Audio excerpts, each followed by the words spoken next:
and into the afternoon. Our anticipated wrap-up time is going to be around 1:30 this afternoon to make way for the arena to get set up for the CN Supreme later on. So hang on, get yourself a hot cup of coffee. It's snowing outside. Get a blanket, get on the couch, watch Canadian Western Agribition. We'll be back in about 5 minutes.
Well, good morning, ladies and gentlemen, and it is showtime with the BMO Canadian Junior Beef Extreme here at the Canadian Western Agribition. We're going to be running two pens, Ring A as well as Ring B. We'd like to welcome our judges, Aaron Birch and Joe Barnett from Park Bake, Saskatchewan, where they operate Twin View Livestock, and I do have more on the bio, and I'll read that during the show. Coming into Ring A right now is the Menadue purebred females born in 2025. We do have three exhibitors in this class. Spellbound's Bonnie, 5'11", shown today by Anave Pick. Donero's a Miss Sweetheart, 58N, shown today by Caitlin Spratt. And Donero's a Miss Nala, 1N, shown by Kyle Spratt. Class in Ring A is the Menadue class, the females born in 2025.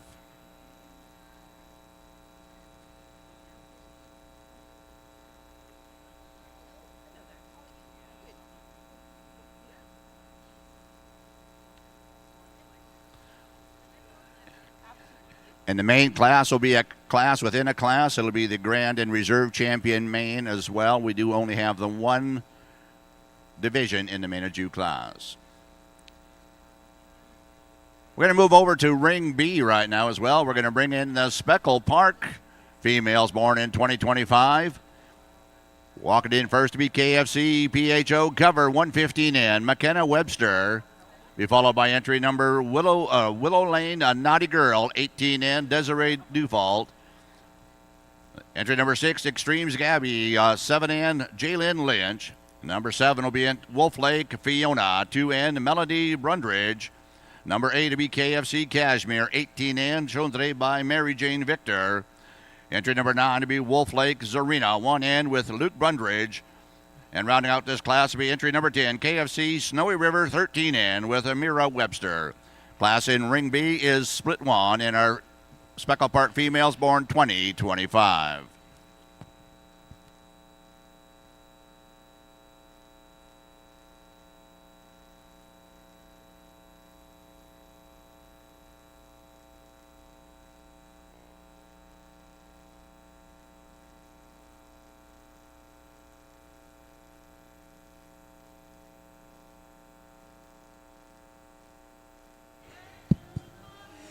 Good morning, ladies and gentlemen. It's certainly a pleasure for Aaron and I to be asked to spend the morning in the ring with the juniors of Agribition. Of course, these kids have been here all week. The cattle have been here all week, and as have we. And it's certainly a pleasure for us to get to round out our week in this fashion. Aaron and I are longtime Agribition supporters. We're even longer time junior supporters. We believe so strongly in junior programming, and it's really, truly a privilege for the two of us to be asked to spend our morning in the ring here. We want to make a promise to all juniors who come in the ring today. We want to promise you that everyone is going to get a fair and equal look. We are here to adjudicate the cattle in terms of the way we see them this morning, but we do promise you that everyone is going to get a fair and equal look, and it's really a privilege for us to offer that. As we get started in this Menadue class, I'm going to start off with this black heifer that I know is just Aaron and I's type. She's the softest in her center body. She's perhaps not the sharpest fronted of the three heifers, but in terms of broody cow character and natural softness and dimension, this is the heifer that has the most to offer in that domain. She's plenty sound as she gets around the ring, and she's free moving through her joint structure. I like how level she stays across her top as she gets on the go, but it is that center body and natural softness of her muscle pattern that brings this heifer to the top of the class. The heifer in second is one that patterns her most similarly in terms of center body. I do grant that this heifer in second is sharper fronted. She's nicer and more extended through her front third. This heifer does want to get up out of her skeleton as she gets on the go. She rises up on her top just a little bit compared to the heifer that wins the class, and I would like to give her just a little bit more flexibility off those rear hocks as she gets and goes to move her any higher. And of course, the heifer that rounds out our class is the one that she's probably the most stylish, the most elegant, and the most elongated through her front third. She does give up the width across her top and natural base of the heifers ahead of her, but that's a nice way to kick off our morning, and we're sure excited to see what's to come. Congratulations, Menadue heifer calf exhibitors. Well, thank you very much, Joe. We do have the placings, and this will be your class within the glass. Also be your champion and grand champion, Main-Aju female. We're very pleased to have with us BMO Chad Nygaard, Bank of Montreal, as well as Mr. Murray Nelson from Bank of Montreal.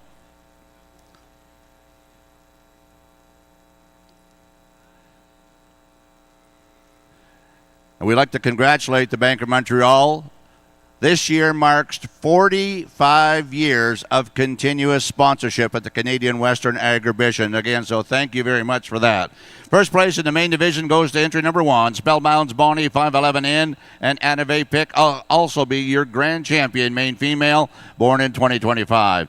In second place in your reserve grand champion goes to Dinero's Miss Nala 1N with Kyle Spratt. Congratulations.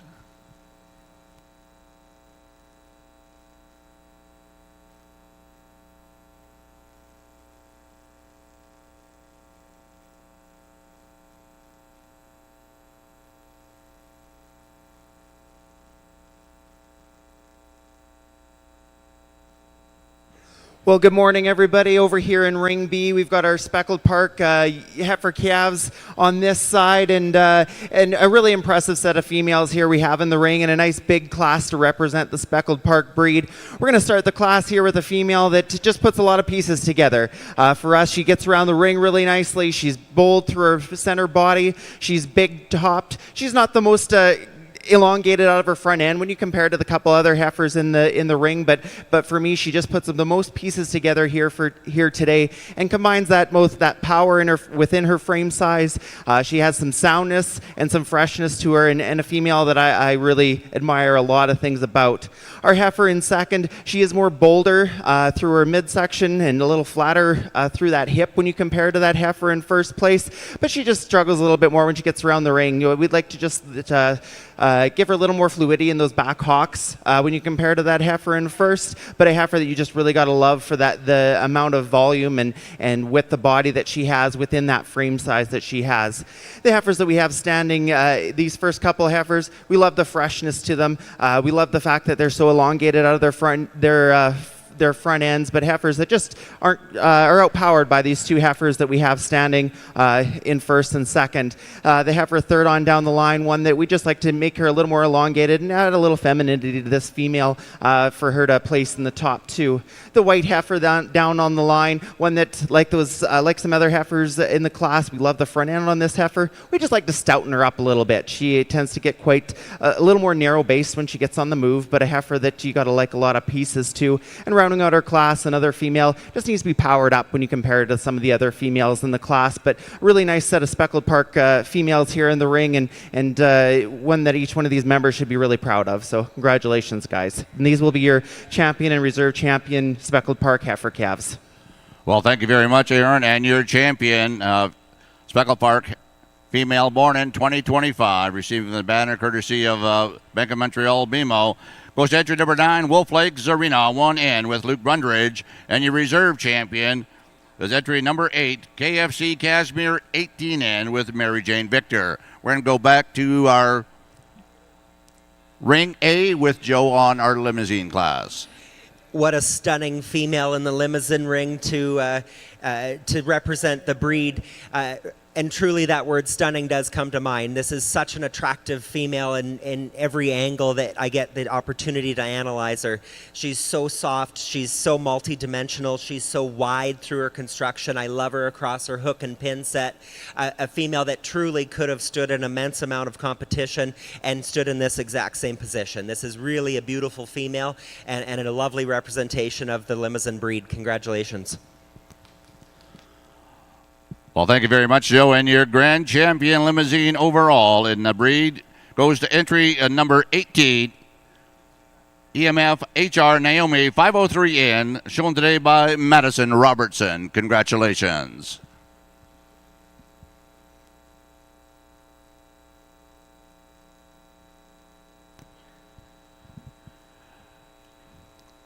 Moving back to Ring B in our Speckled Park. This would be the females born in 2024. Make welcome entry number 11, Wolf Lake, Juniper 03M, shown today by Melody Brundridge. Entry number 12, Graham Creek Magma 24M with Miley Minshall. Entry number 13, Graham Creek Lady 5M with Maisie Minshall. Entry number 14, KFC Miss Poppy 101M, Katie Cox. Entry number 15, Colgan's Mind Games BSL 18M with Riley Minshall.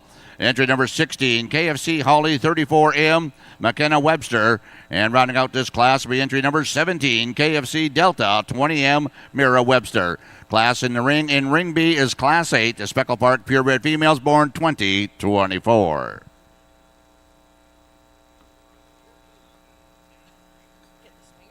Yeah, you'll knock it out of the park.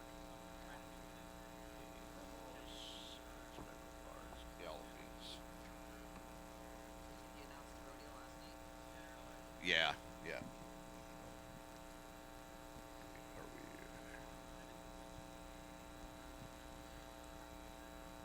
Going to move back to Ring A. Be ready for the Gelby division. For our heifer calves born in 2025, we do have one split in the Gelby division.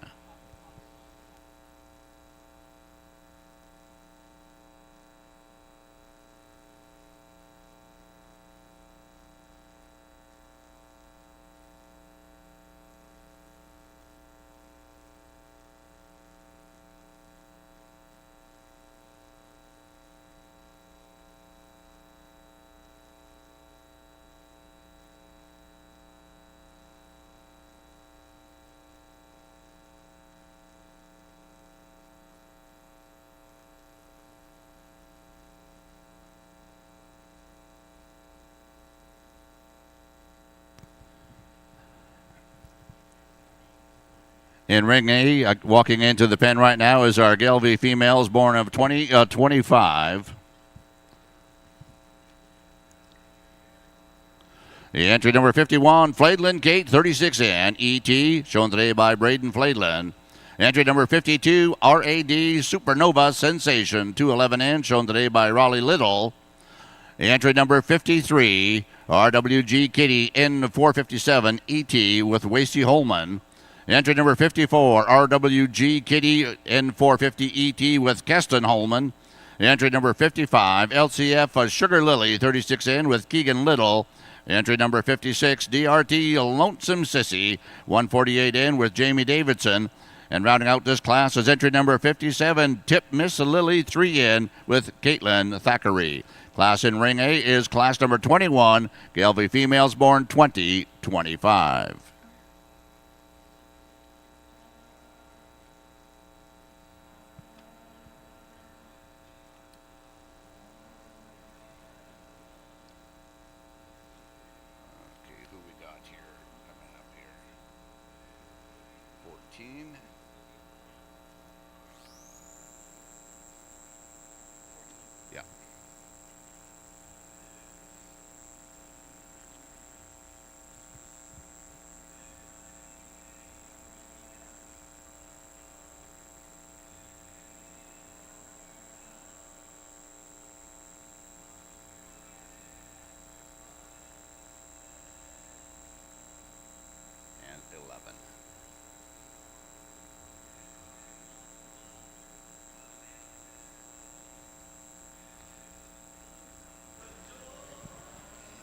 Back over here in our speckled park ring, we've got our yearling heifers here in the ring, and this will be your champion and reserve champion speckled park female. The female that we started the class off with, to me, just came to the top of this class quite easily. We love the elongation of this female through her front end. She still has some boldness through her rib. Probably the best footed female in the class, and she just really puts a lot of pieces together. If I was going to be hard on this female, we would like to shrink down the length of those teats on this female, but the diameter I can appreciate when you compare it to some of the other females below her. So one that, like I said, came to the top of this class quite easily, and one that I think has a really bright future. We got some give and take as we in the second place here. I chose to go with the female. To me, out of the females we had standing here, she's one of the boldest, one of the widest base females that we have left. There are some females here that have a little more elongation through their front end, but one that this female I really read her as just being a really good brood cow down the road, and she's sound enough to land in that second hole. As we go down the females that we left standing, this heifer up at front here, I love the front end on this heifer. I love how she ties in from her shoulder to her neck. When you compare it to the heifers that we pulled out, we just like to stouten her up a little bit, make her a little wider based when you compare her to these females. The same thing can be said for this next heifer going down the line, one that she just doesn't have that boldness through her rib shape when you compare to these other females. The white female walk, as we go down our line, we just like to clean up some foot and teat structure on this female, but you really like the front end on her for sure. Rounding out our class, a big top female, one that I'm going to say has probably got the best teat size and udder structure coming underneath her, but just needs to add a little more femininity and freshen her up when you compare to the females that we pulled out of the class. But a really nice set of yearling Speckled Park females, and that, like I said, is your champion, reserve champion Speckled Park yearling heifer here today. Thank you very much, Aaron. And we do have the placings in class number 8. This would be the Speckled Park purebred females born in 2024. And your champion in the 2024 division goes to entry number 14, KFC Ms. Poppy 101M, shown today by Katie Cox. Your reserve champion in the yearling division, entry number 11, Wolf Lake Ya Juniper 03M with Melody Brundridge. We're going to move into the overall grand and reserve champion, Speckled Park female. We're going to bring back in 2 calves out of class number 6, the purebred females born in 2025. Your champion was number 9, Wolf Lake Zarina 1N with Luke Brundridge. They'll be joined by number 8, KFC Cashmere 18N with Marilyn Victor, your reserve champion calf. They'll be competing against the 2 females I just announced, your champion yearling, number 14, KFC Miss Poppy 101M with Katie Cox, and the reserve champion yearling, number 11, Wolf Lake Juniper 03M with Melody Brundridge. Class in the ring is the overall grand and reserve champion, Speckled Park female.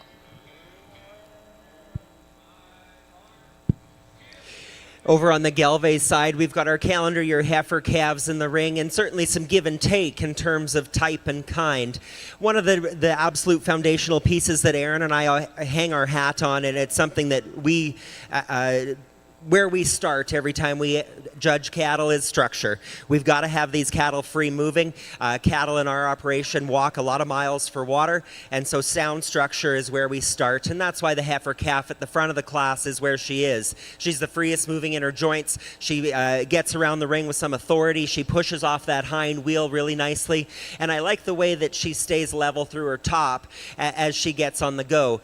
She is the youngest heifer in the class, and so when we compare her to her older counterparts, she's obviously got plenty of weight per day of age. She's got plenty of rib shape and natural dimension. I like the way this heifer blends from the top of her shoulder into her neck. If I could tweak her, I'd love to just square her off over her hook to pin set ever so slightly. But in terms of soundness and mobility around the ring, this is the heifer that comes to the front of the group. The heifer in second, this liver red heifer, is so attractive. She is longer bodied than the heifer that wins our class. Where I'd tweak this heifer if I could, I'd just like to widen her out through the base. I'd love to give her a little bit more width on those hind wheels as she gets around the ring. She wants to get just a little bit under herself as she gets on the go. But this is an undeniable heifer in terms of body dimension and length of side. Like I said, that liver red color makes her so attractive, and she really commands your attention as she comes in the ring.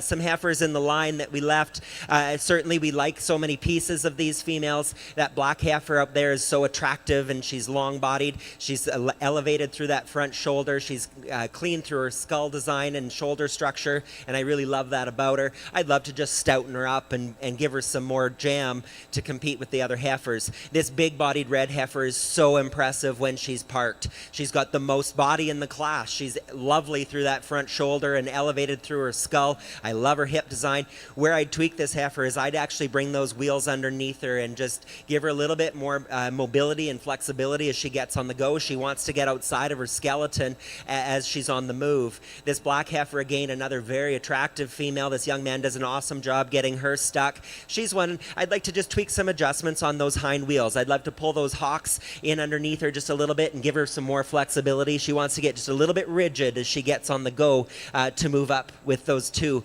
The young man's red heifer here. I love the way this young guy gets her. There's an obvious relationship between these two, and that's so cool. I'd love to just stouten this heifer up. I'd love to give her some more jam as she gets down through from her hook to pin set and down into her stifle. I'd like to just see a little bit more heifer there. And the big power heifer at the end is the oldest heifer in our class, and I grant she's probably one of the highest performing females in the group. I'd love to soften her up through her center body and just give her a little bit more softness and dimension.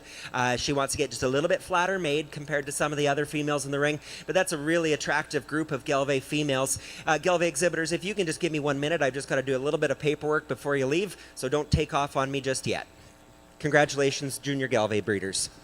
Well, thank you very much, Joe. And again, exhibitors, please remain in the ring. Joe does need to record a few numbers as well. We'd like to recognize your champion, Gelve female in the 2025 age split. Again, goes to entry number 51, Flaidlin KD 36N ET, shown today by Braden Flaidlin. And your reserve champion, 2025 model Gelve female, goes to entry number 56, DRT Lonesome Sissy 148N with Jamie Davidson. We're going to move back to the Speckle Park, and I believe Aaron is ready to slap his grand and reserve grand champion overall Speckle Park female.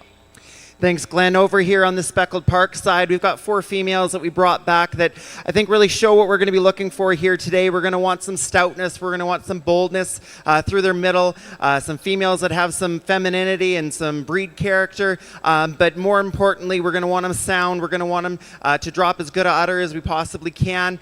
So with that, I'm going to go out and select the female that I really feel in the Speckled Park breed here today puts those pieces together the best, and then followed by the reserve. Like I said, 2 females that I think will represent the Speckled Park breed well and really put the most pieces together here for me today.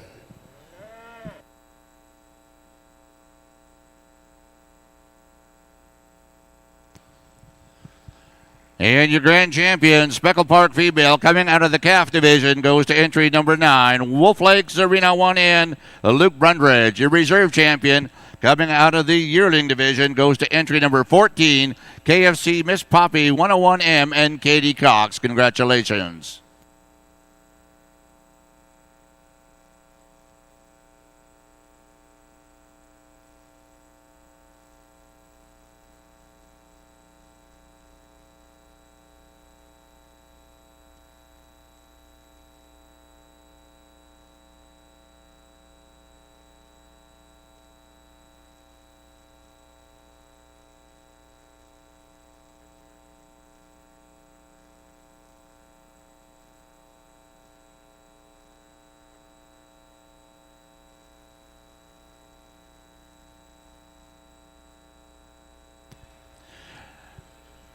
In ring A, we'll be ready for class number 23. This will be the Gelve purebred females born in 2024. We do have 2 exhibitors scheduled to show in this class.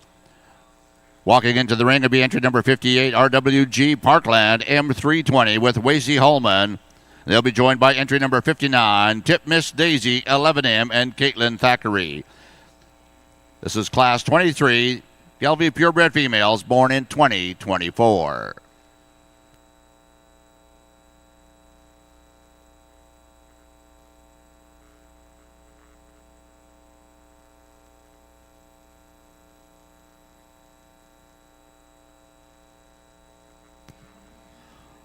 In ring B, we're going to move into the Semitol division. This would be the purebred females born in 2025. This would be split 1. The entry 19, Boss Lake Miss Ellie 538N and Adeline Fisher. The entry number 20, TSS 63D, Black Mode 552N when Kyler Osborne. The entry number 21, Black Gold Miss Flirt 272N and Finn Pratt. Entry number 22, Flying W Miss Black Licorice 62N, Paisley Walkowski. Entry number 23, Copper Kettle Molly 254N and Colt Redicop.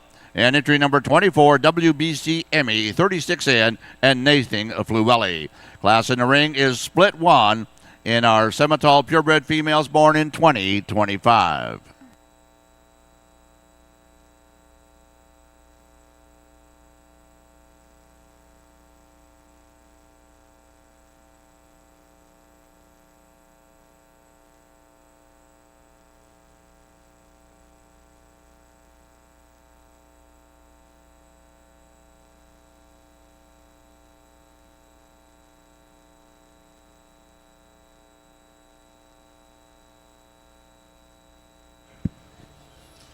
over in the Gelve ring. We sure love the music playing. It's maybe not the junior edition of the song, but it's a good one for the morning.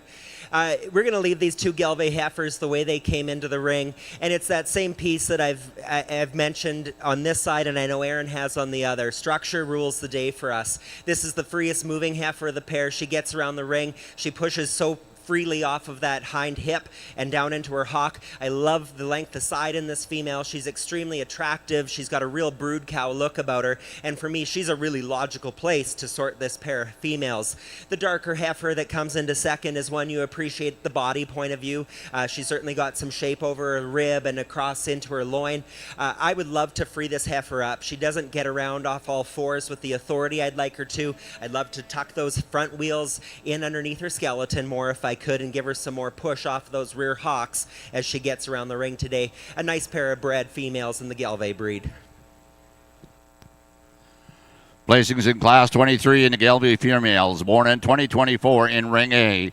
First place, your champion yearling female, goes to entry number 58, RWG Parkland M320 with Wasey Holman. Your reserve champion in the 2024 division goes to entry number 59, Tip Miss Daisy 11M with Caitlin Thackeray.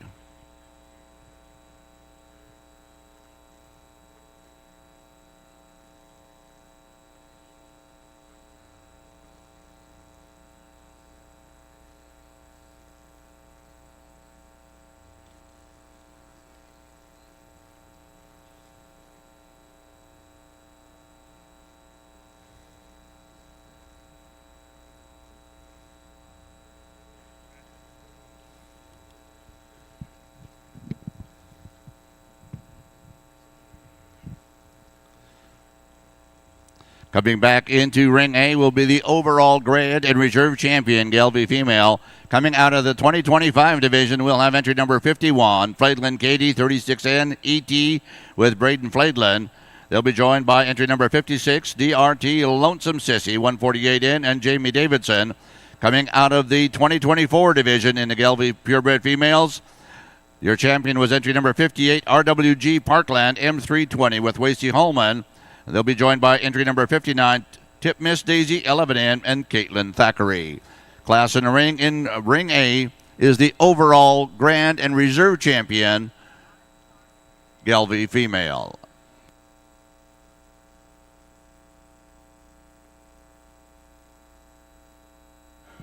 Got our first split of Semitol heifer calves here in the ring, and a really fancy and impressive set of black heifers we've got here in the ring.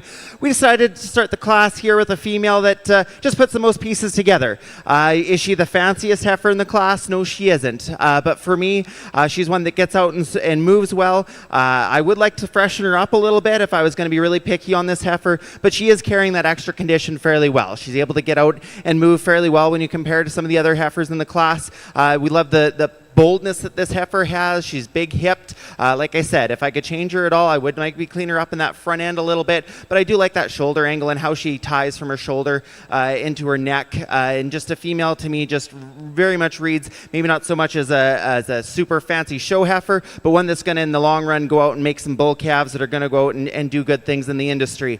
The female that we put in second here, one that on the standstill, she would have won the class. One that we love, I love the front end on this female, how she extends out. I love the boldness to her. One that just really puts a lot of pieces together, dropping a beautiful underneath her. We just like to stouten her up a little bit, make her a little wider based at the ground. Maybe that's just getting pretty picky on her, but just just give it a little more fluidity in those back hocks when you compare her to the female that places above her. But one on a different day, and if she was moving a little more, she would have moved into first place here. But as we see him here today, we're going to go with the bolder type of heifer to start our class. Not to take away from the three females that we have left here. This heifer calf up front here, one that, man, if you could put this front end on every one of them, that would sure be cool. I love how she that shoulder angle and how she carries from her shoulder into her head and neck. One though we just need to stouten her up a little bit and just give a little more set in those back hocks when you compare to the heifers that won our class. Heifer next on down the line, one that in her own right, she's got some top to her, she's got some length of body. She just gets a little more round in that hip and just maybe a little outpowered when you compare to the other females. And that beautiful bald face female that rounds out our class, one that like this heifer up front. Love that front end on her. Just need to stouten her up at the ground when you compare to these females that we're pulling out of this class. But a really nice set of Semitol females to start off here. Thank you very much, Aaron. And the placings in our Semitol class 16. This would be split 1 in our Semitol calves. First place in split 1 goes to entry number 22, Flying W Miss of Black Licorice, 62N with Paisley Walkowski.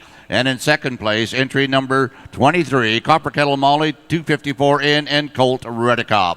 We're now ready for our Grand in Reserve over in Ring A, again with Mr. Joe Barnett. If you know Aaron and I well, no one has ever accused Aaron of being the long-winded one, and so I'm glad that he's maybe taking his minute to shine over there with some airtime.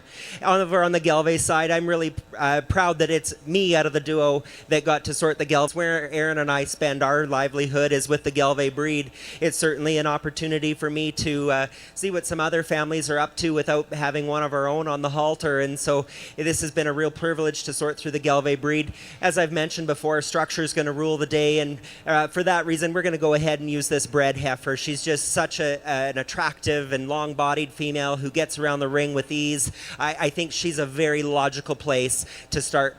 She'll be your breed champion. We're going to then use this heifer calf champion. I think she's got a world of future about her. I really love so many pieces, and she follows that bred heifer most similarly. So the bred will be your breed champion, the heifer calf will be your reserve. Thank you. Well, thank you very much, Joe. And your overall grand champion, Gelve female, in coming out of the 24 division, was entry number 58, RWG Parkland M320 with Wasey Holman. They'll step forward, receive the beautiful banner brought to us by BMO. And again, we do have Mr. Murray Nelson representing BMO and Mr. Chad Nygaard with our presentations. Your reserve champion goes to entry number 51, coming out of the calf class, Flaidland Katie 36N ET with Braden Flaidland. We're now in split 2 in our Semitol Females 2025 in Ring B. Entry number 25, AGT Miss Molly 25M, Ava Tim. Entry number 26, DK Pashminia 32N with Lila Hale. Entry number 27, HFL Rose ET 5080N, Savina Bjornsson. Entry number 26, RF Screen 5117, Cade Rancier. Entry number 29, RBP Miss Caliber 6N with Rebecca Porter. And entry number 30, Cityview Black Betty 538N with Lexus Zingelgansberger. Class in the ring is split 2 in the Semitol Purebred Females born 2025.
In Ring A, we're going to move into the Hereford division right now, and these would be the Hereford purebred females born in 2025.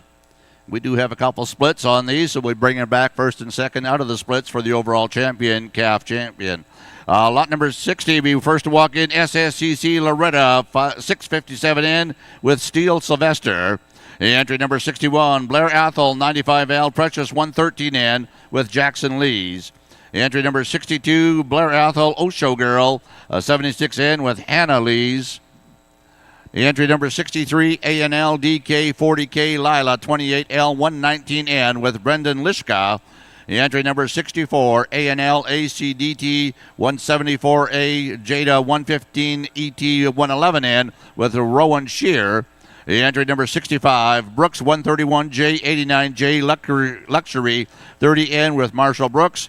Entry number 66, RSK SCK 316 MS Nelly ET 69N with Emily Knutson. Entry number 67, JACH 022 Damsel ET 16N with Matthew Charlton.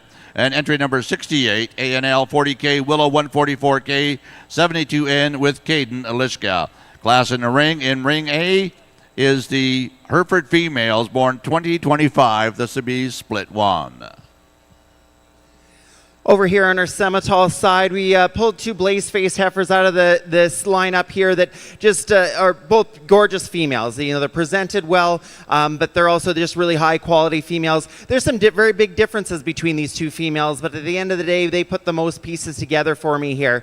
We started our class with the most, to me, the most sound-moving, most fluid in her joints female that is in this class, and that's tough to do. When we get these heifers in they've been sitting on this concrete all week, so you know that's just a true testament to the quality and soundness that this heifer has, that she can be still so fluid in her joints and movement, and that's what puts her in the top of the class here. There are more powerful heifers in this class, but for me, when you analyze her, really how she works in her joint design and how she ties from that head and neck and down, and how that big swooping belly line and has some capacity to her, she comes to the top of this class quite easily. In second place here, we have the power heifer in the class. Like I said, she's not as fancy and feminine as that heifer that wins our class, but one that she is the most powerful. I love the hip shape on her. I love the spring rib that she has and her breed character. But one, if we could just free her up a little bit in her movement and just tidy her up a little bit in that front end when you compare to that first heifer, that's what she needed to do to win this class. These heifers that we had left standing here, one that long-bodied, nice fronted heifer here, one that we just like to soften up both in that midsection and through her top to come out of our class here today. Moving on down the line, a female that matches our second place heifer quite similarly. We just like to shorten those teat size up a little bit on that heifer for her to come out of class. And the next solid black heifer there, I just like to stouten her up and free her up a little bit in our movement. And then rounding off our class, that attractive baldy heifer, just like to stouten her up and deepen her up in her quarter for her to be to come out of this class today. But a really nice second split of Semitol heifers here in Ring B. Well, thank you very much, Aaron. And coming out of split 2 in class 16, the Semitol purebred females born in 2025. Your first place was entry number 28, RF Scream 5117, shown today by Cade Rancier. Second place was entry number 27, HFL Rose ET 5080N, shown by Siviana Bjarnson. Those 2 will return for the overall championship in the calf division.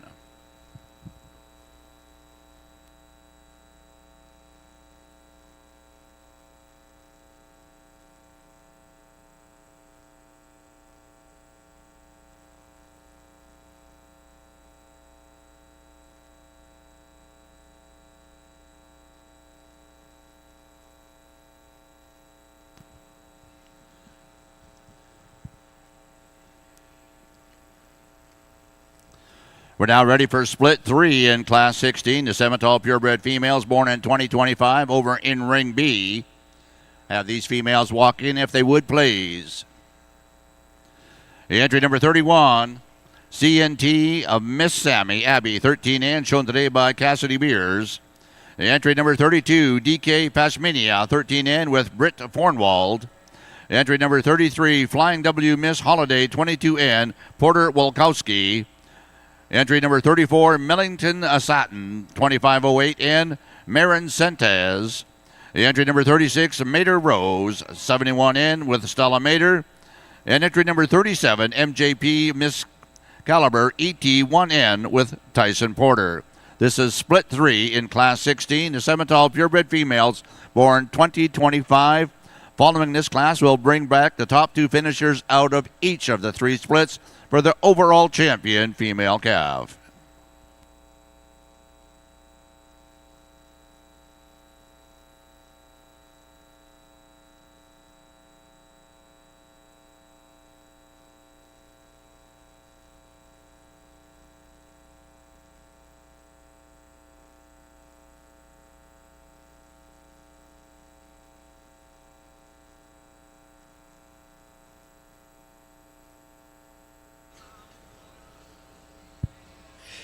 Over on the Hereford side, our first split of heifer calves is certainly one to be impressed by. We've had a long-running respect for the Hereford breed, particularly what this breed has accomplished and continues to maintain in the commercial sector. The Hereford breed is so well respected and in such demand in the commercial industry for these the females that they create for commercial clients that it's certainly something that we're envious of. We've left some heifers in the line here that you have so much to offer. We love, in some cases, it's the elongation and attractiveness through the front third. In other cases, it's the udder design underneath them. That said, we're going to start with a pair of heifers that come to the top based on from a body and dimension point of view. The heifer that wins our class is so soft-made. She's so elegant and refined. She's attractive. She's so good in her joint construction and the way she gets around the ring. I just love the cow character about this female. She's robust across her top and the way she blends from upper rib into lower body, and just there's so much heifer calf here, and we love the way this one is put together. And like I said, it's the way she gets around the ring that really separates her from others. The young man with this darker colored heifer here does an awesome job getting this one showing. This heifer really matches our first place heifer in terms of the way she gets around the ring. She's so free in her structure, she gets out and goes, and part of that is because this young man does an awesome job with her. I love this heifer's side profile. If I could separate her from the first place heifer, I'd love to give her just a little bit more softness through her rear third compared to the heifer that starts our class. She doesn't have the natural dimension and softness through her hip of the heifer that wins our class, but that's a really dynamite pair of heifer calves to start off this Hereford division. Congratulations to all of you. I know that these junior shows at the end of the week are tough, and to see a heifer calf class in a breed this large and another one coming is certainly a credit to your exhibitors, and it's a privilege for Aaron and I to be out here with you this morning. Thank you. Thank you very much, Joe. Certainly do appreciate your comments on a very competitive Hereford calf class. Coming out of split one, in first place, your is RSK SCK 316 Miss Nelly ET 96N. That'll be entry number 66, shown today by Emily Knutson. And second place coming out of that class was entry number 65, Brooks 131J 89J Luxury 30N, shown today by Marshall Brooks. Again, those two females will be overall championship drive in the Hereford calf division.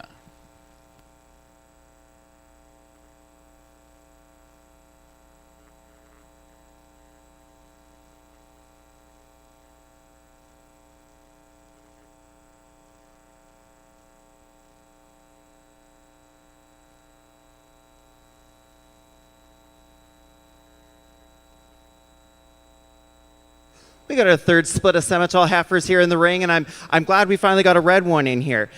We've pulled these two black blaze-faced heifers to start our class here. We're going to start our the class with a female that just comes to the top of this class quite easily for me here today. She just puts so many pieces together. I love how she gets around the ring. She's got a big enough foot under her. I love how she ties that shoulder into her neck and right into her top line. She's soft top. She's soft middled. Just a female that there's a lot of good in this female, and there's hard to find a hole in her for sure. And also one that I love that she comes to us with. She still has some freshness. She's just one that just really rounds out the top of this class quite easily. Now we get some give and take when we go on from there, and I decided to pull a female in here that she's not a female that hit me the hardest when she came into the class, but when we came really down to it, what we're looking for is some teat and udder structure, and that's really where this heifer sets herself apart when you compare her to some of the other ones in the line. I love the teat spacing and the teat size that this heifer is dropping down. I love that the front end on her, she's got some boldness through her middle. She's the stoutest heifer in the class, no, but for me today here, she fits into that second hole quite nicely. These heifers that are standing on the side here, this red baldy heifer I love so much, and really she was definitely in the running to be in our top two here today. We just like to freshen her up a little bit through her front end. She's starting to get a little full there, and we just like to tidy her up a little bit in that teat structure when you compare to the two heifers that we have pulled out. Our heifer in second there, or in going on down the line here in the that solid black heifer, we just like to power up over her top. She just gets a little bit narrower when you compare to some of the other heifers in the class, and just like to stouten her up. But man, do you love the front end on her.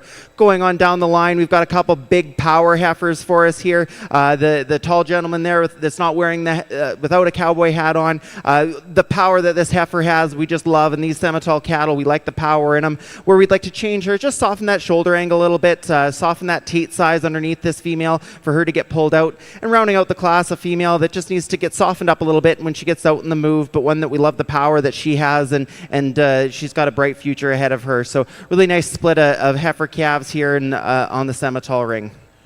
Well, thank you very much, Aaron. And coming out of split 3 would be entry number 36, Mater Rose, 71 in with Stella Mater, followed by entry number 34, Millington Satin, 2508 in, and Marin Sentes.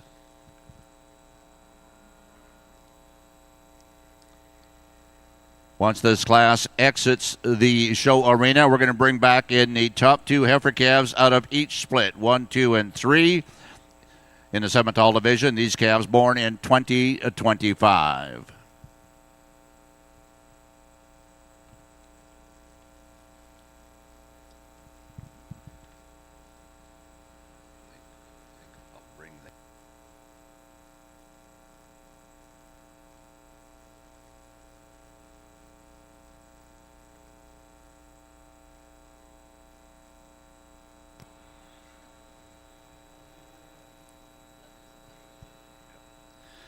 Coming back in for the championship drive in the calf division in the Simmental breed. Coming out of split 1, we have a Flying W Miss BLK Licorice 62N with Paisley Wolkowski. She'll be joined by entry number 23, Copper Kettle Molly 254N Colt Redicop. Out of split 2, we're going to bring back entry number 28, RF Scream 5117, Cade Rancher. And number 27, HFL, Rosie T, 5080N, and Savannah Bjornsson. Coming out of split 3 was entry number 36, Mater Rose, 71N, with Stella Mater. And entry number 34, Millington Satin, 2508, with Marin Sentes. Class in the ring and Class B, or Ring B, pardon me, is the overall Grand and Reserve Champion Simmental Calf class.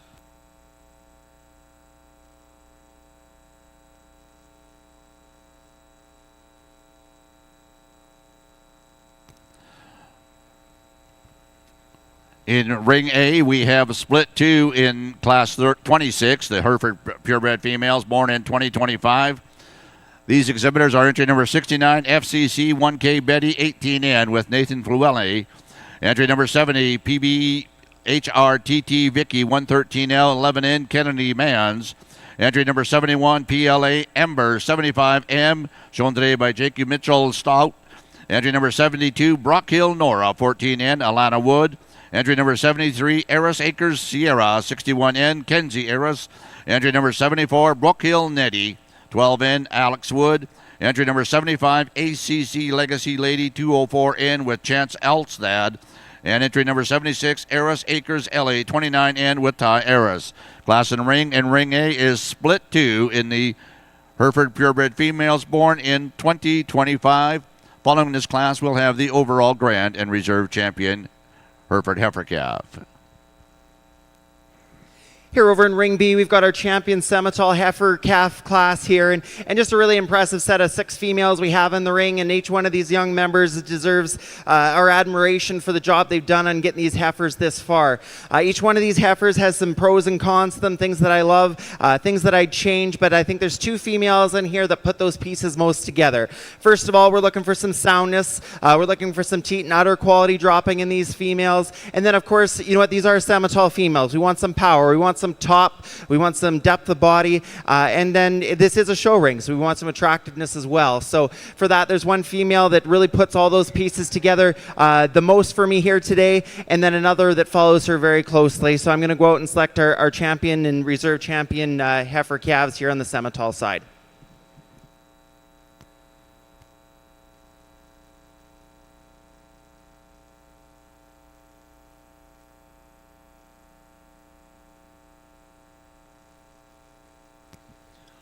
And your champion Simmental heifer calf coming out of split 3, entry number 36, Mater Rose 71N with Stella Mater.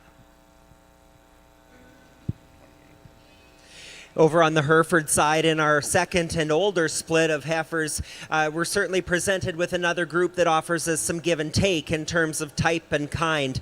We've also seen some differences in terms of obvious management strategies and things like that, and in the condition that some of these heifers come in.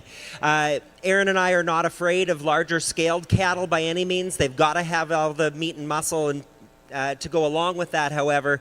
And so, yes, I have pulled out the largest two framed heifers in the class, but they're the two that match each other most similarly. They're also two of the most sound structured females in the ring, and they also, I think, have the most to offer in terms of natural body and muscle dimension. The heifer that starts our class is so attractive, and I'll be honest, when she came in the ring, she was fighting the halter quite a bit, and I wondered if she was a little bit raw and coarse in her skeletal design. The longer she's out here, however, she relaxes into herself, her spine settles in, and she lets her head elevate up out of her shoulder. When she's parked, she's so attractive. This young man does an awesome job with her. This is a heifer you appreciate truly. The body from end to end. She's so level through her belly line. She's got so much natural softness about her, and she's a really logical place for me to start. Like I said, that's not how she was when she came in, but the longer she's out here, she's settled right in. The heifer that is in second is one that I prefer probably through her front end. I like the way she elevates up out of her shoulder and blends from her shoulder into her forerib. I like the length of spine in this heifer, and she's one that you really like once she gets on the move. She pushes off that rear hock with a great deal of authority. She maybe doesn't have as much dimension across her hook and pin set as the heifer that starts the class, but certainly one that patterns most similarly to the heifer that wins. Heifers that round out our class, these are our older heifers, and so obviously when we look at weight per day of age, they get outgunned compared to the two that start the class, but certainly some foundational pieces. I like the udder quality that's coming under these heifers, and that's certainly a testament to your breed. Congratulations, Hereford breeders. Thank you very much, Joe. Coming out of Split 2 in Class 26, the Hereford females born in 2025. In first place, FCC 1K Betty 18N with Nathan Flewelly, and entry number 76, Eris Acres Ellie 29N in second place with Ty Eris. We'll now have the overall champion and reserve champion Hereford heifer calf. We'll bring back the first two calves out of Split 1. That was entry number 66 and 65. And they'll join entry number 69 and 76 for the overall championship drive in the Hereford purebred females born in 2025.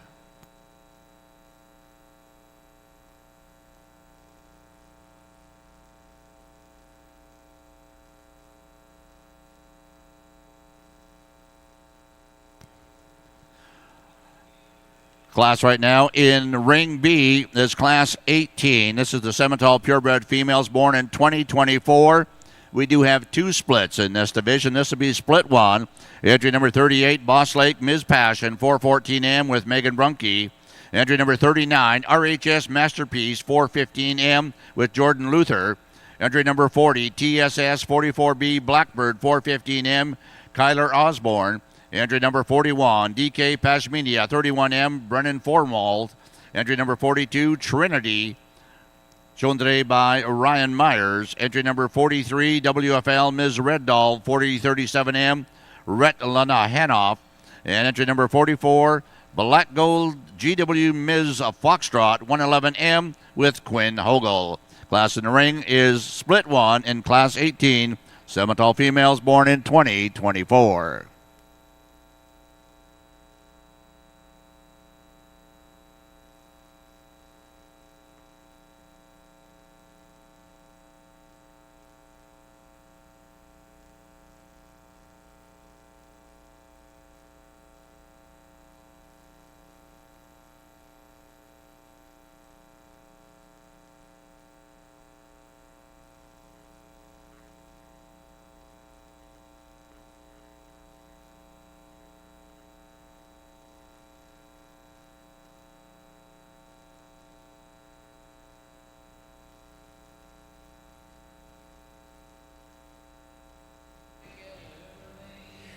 Over on the Hereford side in our calf division, I hope that as you're watching Aaron and I this morning on either side of the ring, you begin to see where our priorities lie in terms of structure and body type.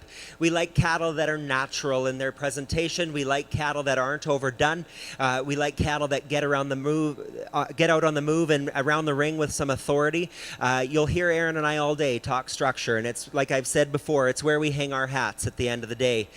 In this calf division, we're going to go ahead and use the heifer out of the first class. Just she's so natural in her softness and her body dimension. I love the presentation on this female. She's so elevated through that front third, and she's got the look of a mama cow. She will be your calf champion. We'll use the winner out of the second class for our reserve calf champion, a female a little different in type, but in terms of body design and structure, those are the two the way I see them today. Thank you and congratulations.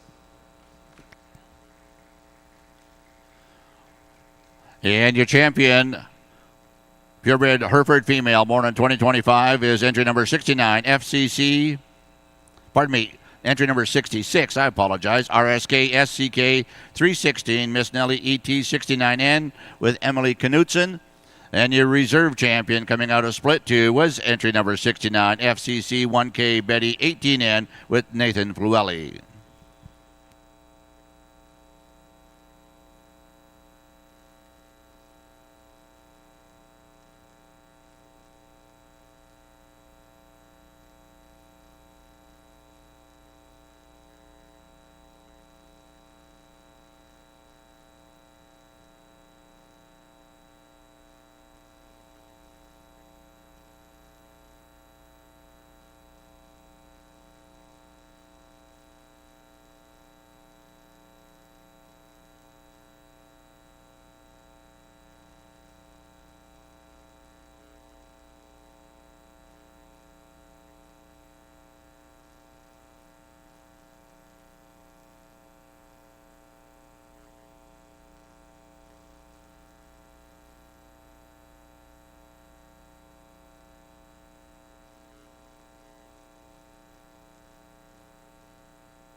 Moving back into Ring A, we're going to move into the Class 28, the Hereford purebred females born in 2024.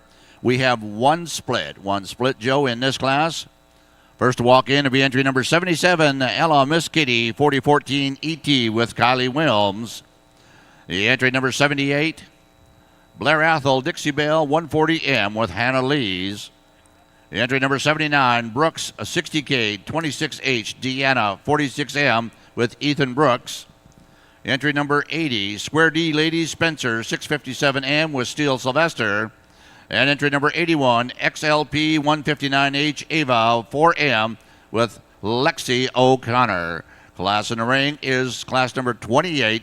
These are the Hereford purebred females born in 2024. And this will be the class within the class, only one split.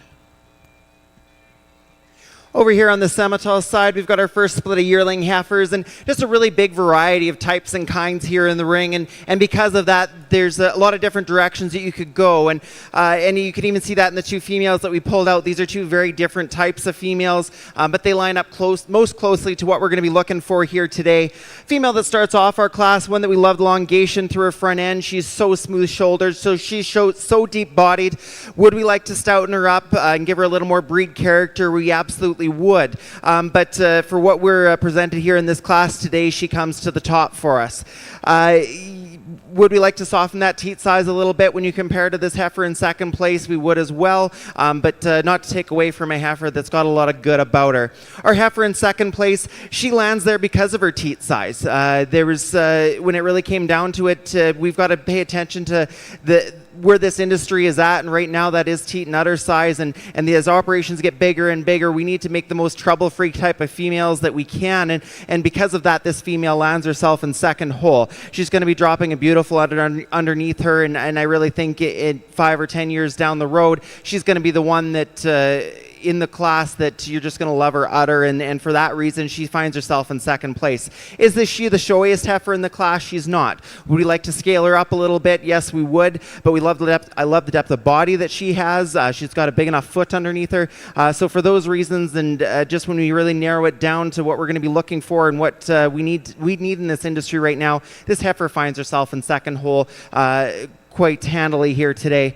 Moving on down the line, we've got some females that have a lot of good about them. This female that is up at the front here, one that we love the power that she has. She's got some thickness. We just like to level that hip out and tidy up that teat size for her to be pulled out of that class. The next heifer that we have, just like to soften her up. We love the length of body that this heifer has. She's got a good shoulder angle on her, but once again, just we got to tidy up that teat size on her for her to be pulled out as well. This heifer that's in the middle of our lineup standing here, one that I love a lot of pieces to. I really struggled to leave this heifer standing, but for me, she just needs to be freshened up today and get that teat size softened up for her to be placing up with these two heifers, but one not to take away from a lot of really interesting and cool pieces that this heifer has. Going down our line, a couple heifers that are just missing some of that eye appeal and attractiveness when you compare them to the other heifers in the class, but two that I think are going to go out and do some nice things for these young members out here, and we definitely commend them for taking the time and coming out to Agribition. So congratulations on our first split of yearling Simmental heifers. Well, thank you very much, Aaron. Again, Class 18, Split 1, and a very competitive class. In first place will be entry number 38, Boss Lake Ms. Passion, 414M with Megan Brunke. In second place, entry number 44, Black Gold GW, Miss Foxtrot, 111M with Quinn Hogel. Again, those two females will return after the next class for their overall championship in the yearling division.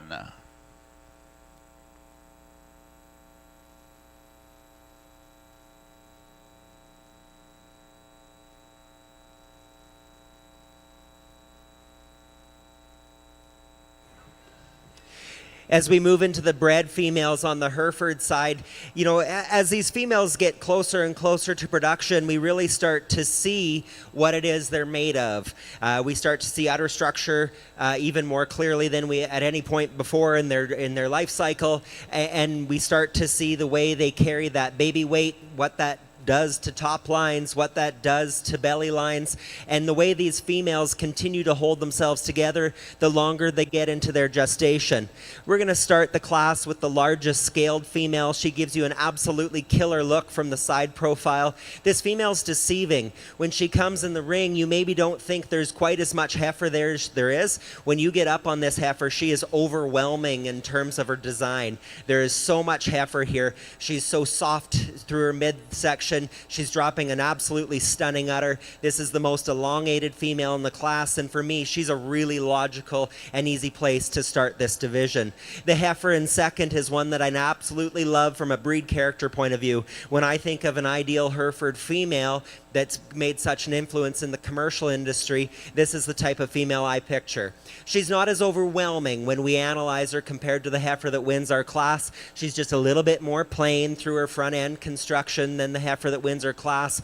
Again, a female that's got absolutely beautiful teat size and placement, and one that I think is going to be a really beautiful mama cow. Like I said, she just doesn't overwhelm you when you compare those two.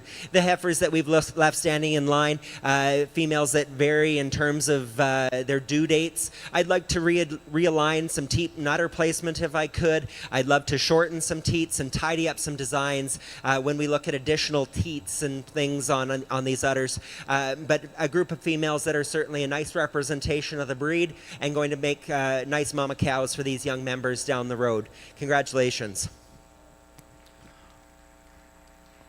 Well, thank you very much, Joe. And in Class 28 in Ring A, this will be the Hereford purebred females born in 2024. And your champion yearling female goes to entry number 77, Alamis Kitty, 4014 ET with Kylie Wilms.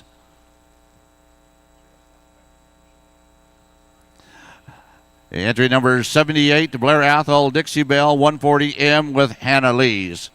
Again, we'll get the corrected handler on that first place effort shortly. That was not Kylie, that I know for sure.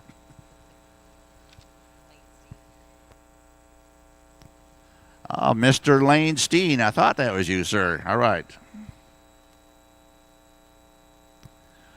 We're ready to bring back in the overall championship drive in the Hereford females. And again, coming out of the calf division, your first champion in the calf division was entry 66, RSK SCK 316, Ms. Nellie ET 69N with Emily Knutson. They'll be joined by entry number 69, FCC 1K Betty 18N and Nathan Flewelling. Again, and the two females we just had recognized in Class 28, LMS Kitty 4014 ET with Lane Steen, and entry number 78, Blair Athol, Dixie Belle 140M with Hannah Lees.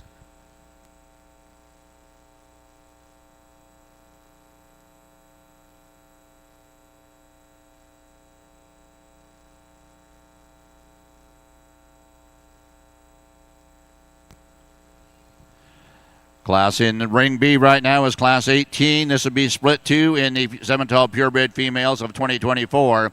The entry number 45 is TCC Miss Carly 10M with Ava Tim. The entry number 46, IPU 130H Ms. Caliber 40M with Zane LeBlatt. The entry number 47, Mater Violet 84M, a Hawken Mater. The entry number 48, Scott Licious 2M with Talia Perot. Entry number 49, City View, Montana, 8M with Grace Fisher. And entry number 50, Black Gold, Lindgren, Minnesota, 4M with Dakota Noble. Again, this is split two in the Simmental division in Ring B with our Simmental Purebred Females born 2024. In Ring A, we are currently looking at our Grand and Reserve Champion Drive in our Hereford division. What an impressive set of 4 Hereford females I've been offered here today, and it's really a privilege, like I've said, to be asked to sort through these cattle. Production cattle are our bread and butter, and with that in mind, we're going to go ahead and use these 2 bred females. I think they're just truly a lovely example of what the Hereford breed is capable of. Your bred females will be your champion and your reserve.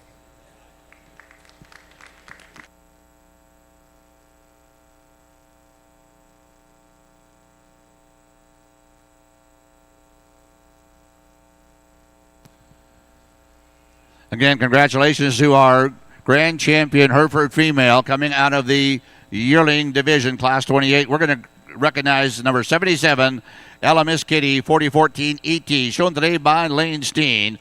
And your reserve champion coming out of that same division, we're going to recognize the number 78, Blair Athol, Dixie Belle 140M, shown today by Hannah Lees. Congratulations. Again, a big thank you going to our representatives from BMO, Mr. Murray Nelson. He's the agricultural manager of Saskatchewan and Manitoba, as well as Mr. Chad Nygaard, the senior relationship manager, agriculture and agribusiness.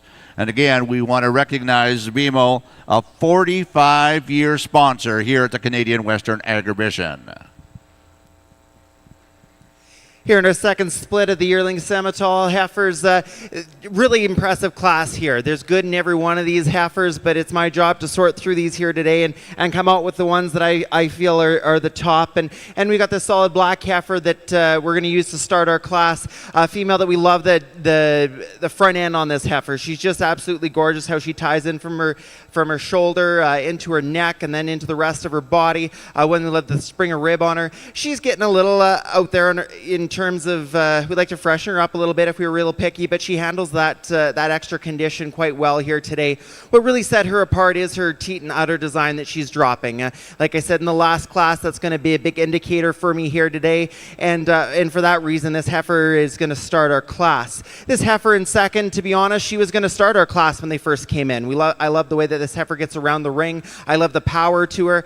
To me, the Simmental breed is maternal power, and that's what this heifer is. She's got a lot of maternal ability there, and she's got a lot of power. Just like the heifer that started our class, I would like to freshen her up a little bit, but the main reason that we did slide her into second hole here today is just that teat size. We'd like to soften that a little bit. Going down the road, I just just a little concerned of just how exactly she's going to freshen, but that might be getting hard on a really powerful, impressive heifer there in second place. These females that we left standing here, a red heifer that starts off, that moderate frame female, lots of rib and muscle shape to her. Black heifer that, we love the front end on this heifer, love the boldness through her middle, just isn't as stout as these heifers that we pulled out. Next solid black heifer down on our line. We just like to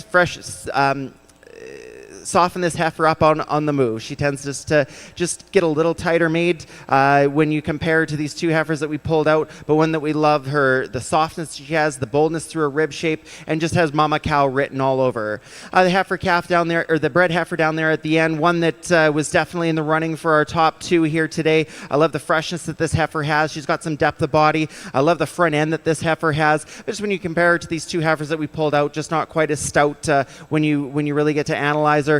But that's being real hard on a really good heifer that I think's got a bright future and is going to be a great mama cow down the road. But just a really nice split of yearling heifers here that we have in the ring.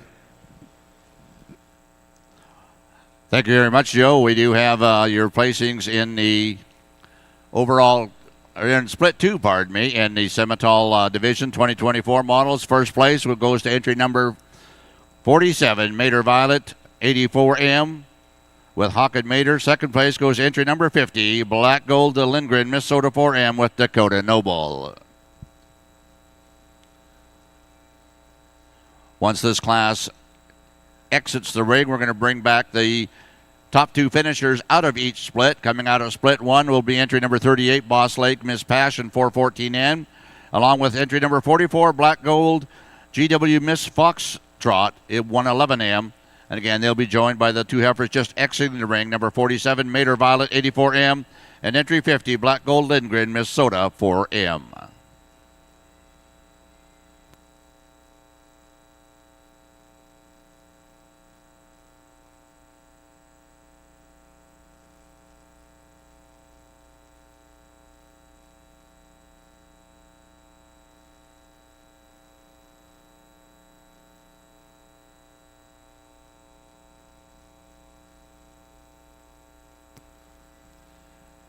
In ring A right now, we're into class 36. This will be the shorthorn purebred females born in 2025.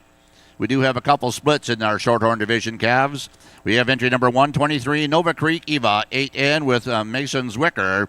Entry number 124, Prospect Hill Nia Maid, 20N with Brooklyn Olson. Entry number 125, Star P Pansy JR, 8N, Catherine Posberg.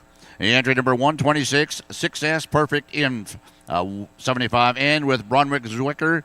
Entry number 127, Prospect Hill Anita Maid, 40N, Lucy McNiven. And entry number 128, Edensville's Empress, Nyla, 44N with Braden Mills. This is split one in the class 36, shorthorn purebred females born in 2025.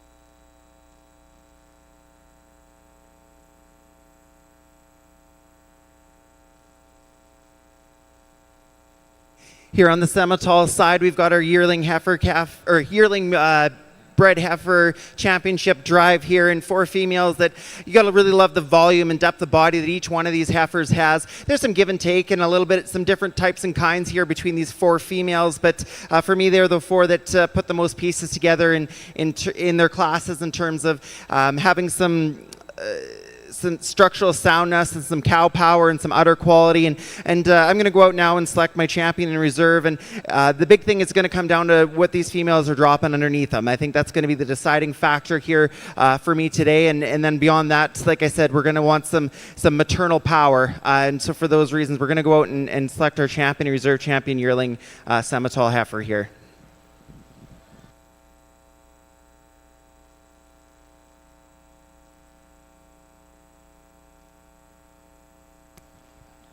And your champion in the Semitol Yearling Division, entry number 47, Mater Violet, 84M with Hawken Mater.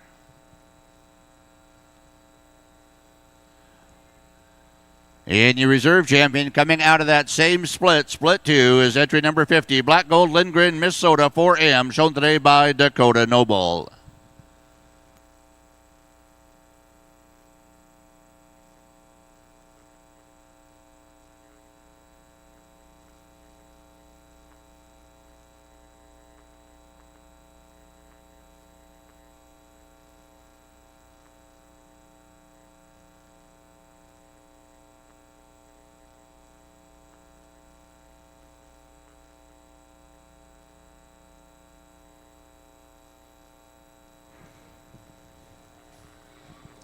As we move into the shorthorn division of our show, I think there's nothing more captivating than a beautiful shorthorn heifer calf. Aaron and I have both been long admirers of these heifer calves and the shorthorn breed. They're just so attractive, and the breed so consistently offers beautiful extension through their front third. They're elevated up out of their shoulder.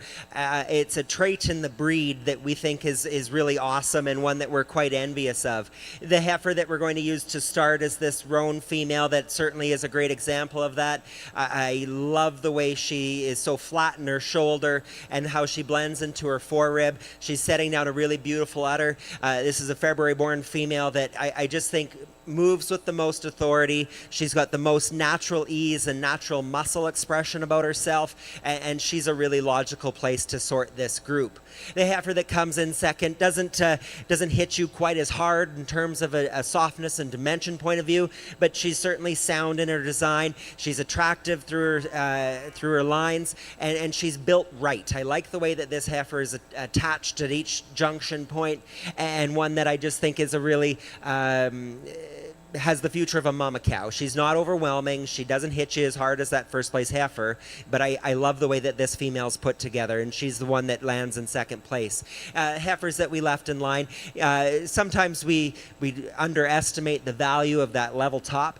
As a judge, the first thing we see when cattle come into the ring is that top line. We always say to kids, get your top right. It's the first thing we see as cattle come in, and in some cases I'd love to level out, particularly hook to pin set, and let these females move with a little bit more ease, but a really attractive and usable set of shorthorn heifer calves to start off the breed.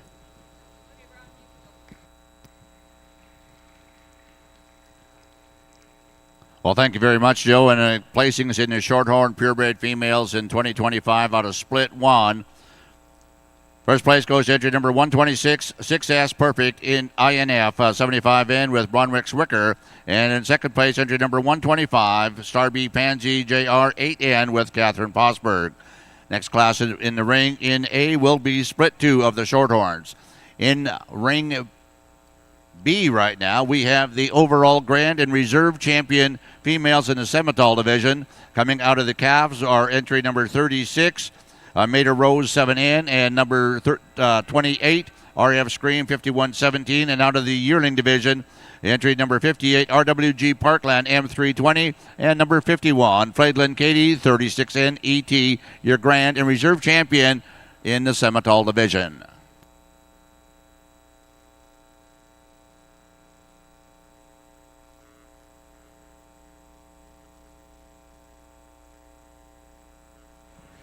Well, this has been a lot of fun sorting through these Semitol heifers here today.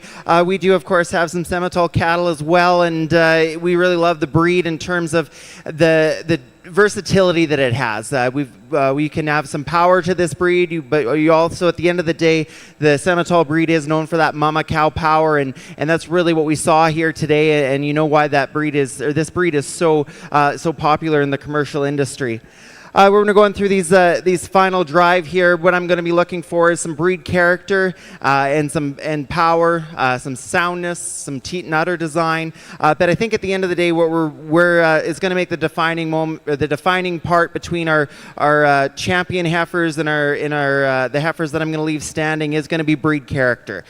We want some power in these females. We want some top and some hip.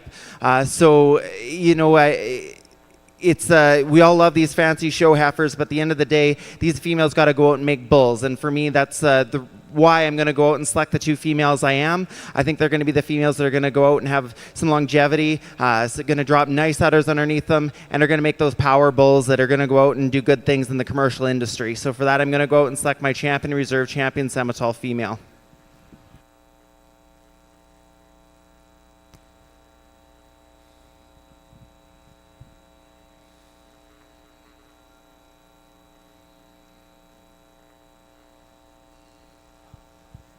And your champion, Semitol female, coming out of the calf division, goes to entry number 36, Mater Rose, 71N, shown today by Stella Mater.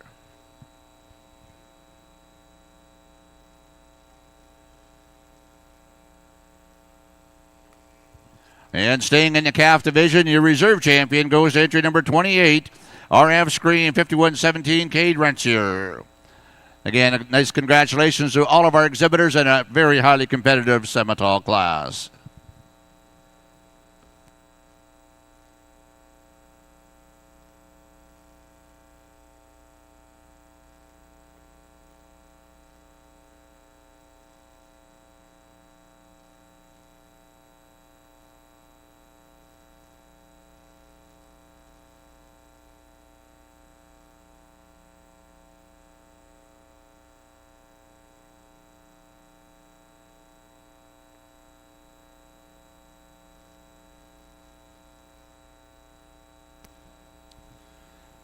Class in ring A right now is split 2 in the short-horned females born in 2025.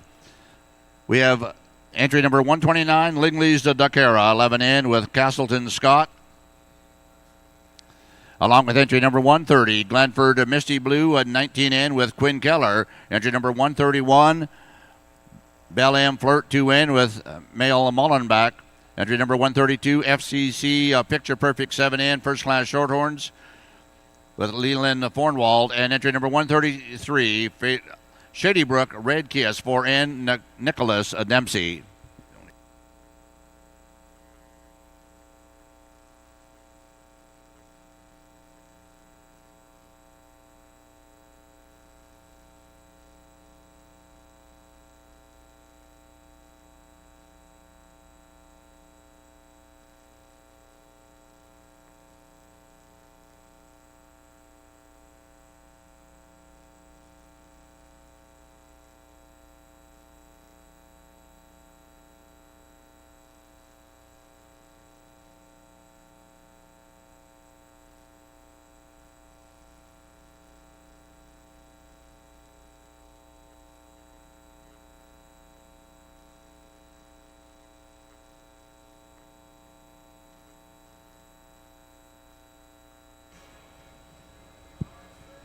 In our second split of shorthorn heifer calves, we're going to start with this beautiful crimson-colored female sliding up to the front here. She is so balanced from end to end. We love the way that she is put together. She's so seamless in her construction. When you analyze her from top to belly line and then from muzzle to tail, she's just so even and balanced in her line. She's refined through her front third. She's got plenty of muscle and shape when we analyze her from that point of view. I like her hook to pin angle as well, and that gives her more flexibility as she gets around the ring. In terms of this group of 4, she's a really logical place to start. The heifer that comes into second is one you appreciate from a femininity point of view. She's so attractive from the side profile, and when this young lady gets her parked, she gives you a really awesome look. She doesn't have quite the dimension across her hook and pin set as the heifer that starts our class, but a heifer that's plenty sound. She's fighting a halter just a little bit this morning, but that's one that I appreciate so many pieces of. The young man's roan heifer there that we've left in line is one that he does a really awesome job with. He's obviously got a great relationship with. That's a long-sided female that's certainly got a bright future as a mama cow setting down an awesome udder. I'd love to give her just a little bit more jam across the top of her hip to move her up in this group. The young lady's red heifer that we've left there is one you certainly appreciate from a meat and muscle point of view. She's really awesome in that regard. She gets quite open through her shoulder for me, and she's quite bold through there, and that restricts her movement off her front third, but a heifer that certainly has some usable parts and pieces. Congratulations, Shorthorn breeders. Thank you very much, Joe. In the placings in split 2 in the shorthorn calf division, entry number 133, Shady Brook Red Kiss 4N with Nicholas Dempsey. And in second place, entry number 130, Glenford Misty Blue 19N with Quinn Keller. Again, those 2 exhibitors will return, along with entry number 125, Starby Pansy JR 8N and Catherine Posberg, and entry number 126, 6S Perfect INF 75N with Bronnon Zwicker for the overall championship in the shorthorn division for females born in 2025.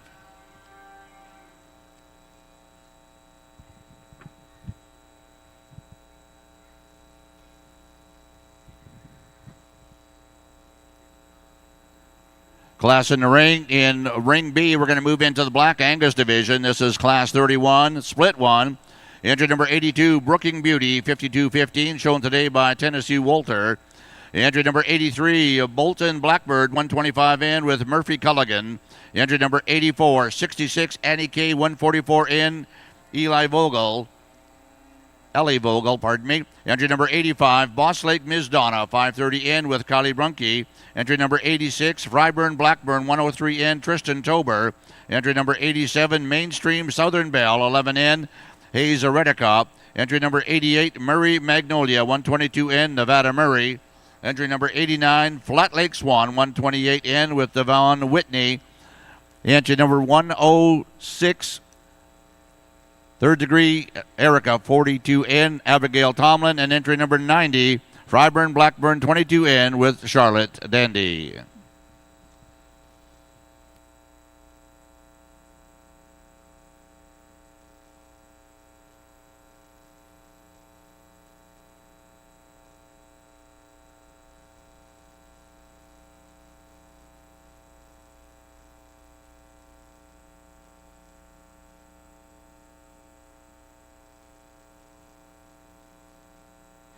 In our Shorthorn Calf division, again, I want to repeat that Aaron and I have always had a long respect for the Shorthorn breed. They're one of the oldest breeds in the country, and these heifer calves are an example of why.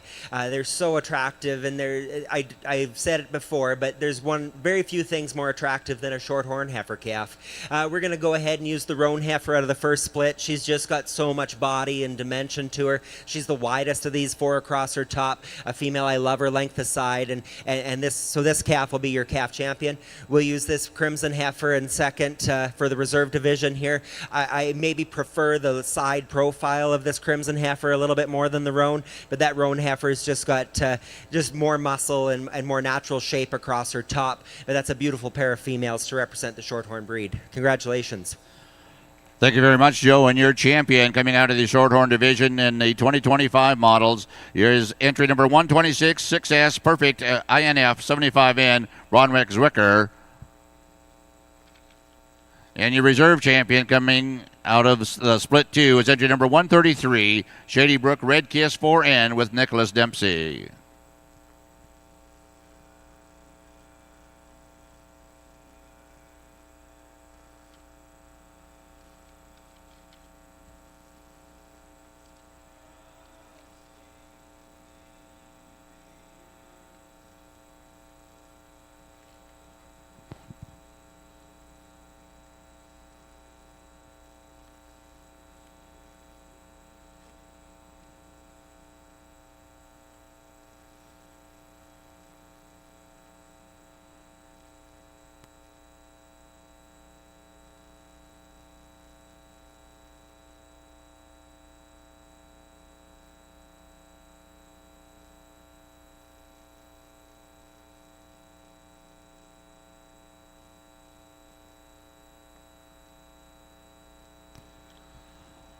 We also want to remind everyone, while you're here at Canadian Western Agribition, of course, we do appreciate you being here watching the cattle shows, but there's more to Agribition than cattle. There'll be the final performance of the Maple Leafs Rodeo tonight. That'll be at 7 o'clock. And again, we have a beautiful trade show. If you got some Christmas shopping to do with that gift for that very special person, by all means, visit the trade show here at the Canadian Western Agribition. Enjoy the sights, the sounds, and the smells of the Canadian Western Agribition, and enjoy it here in 2025.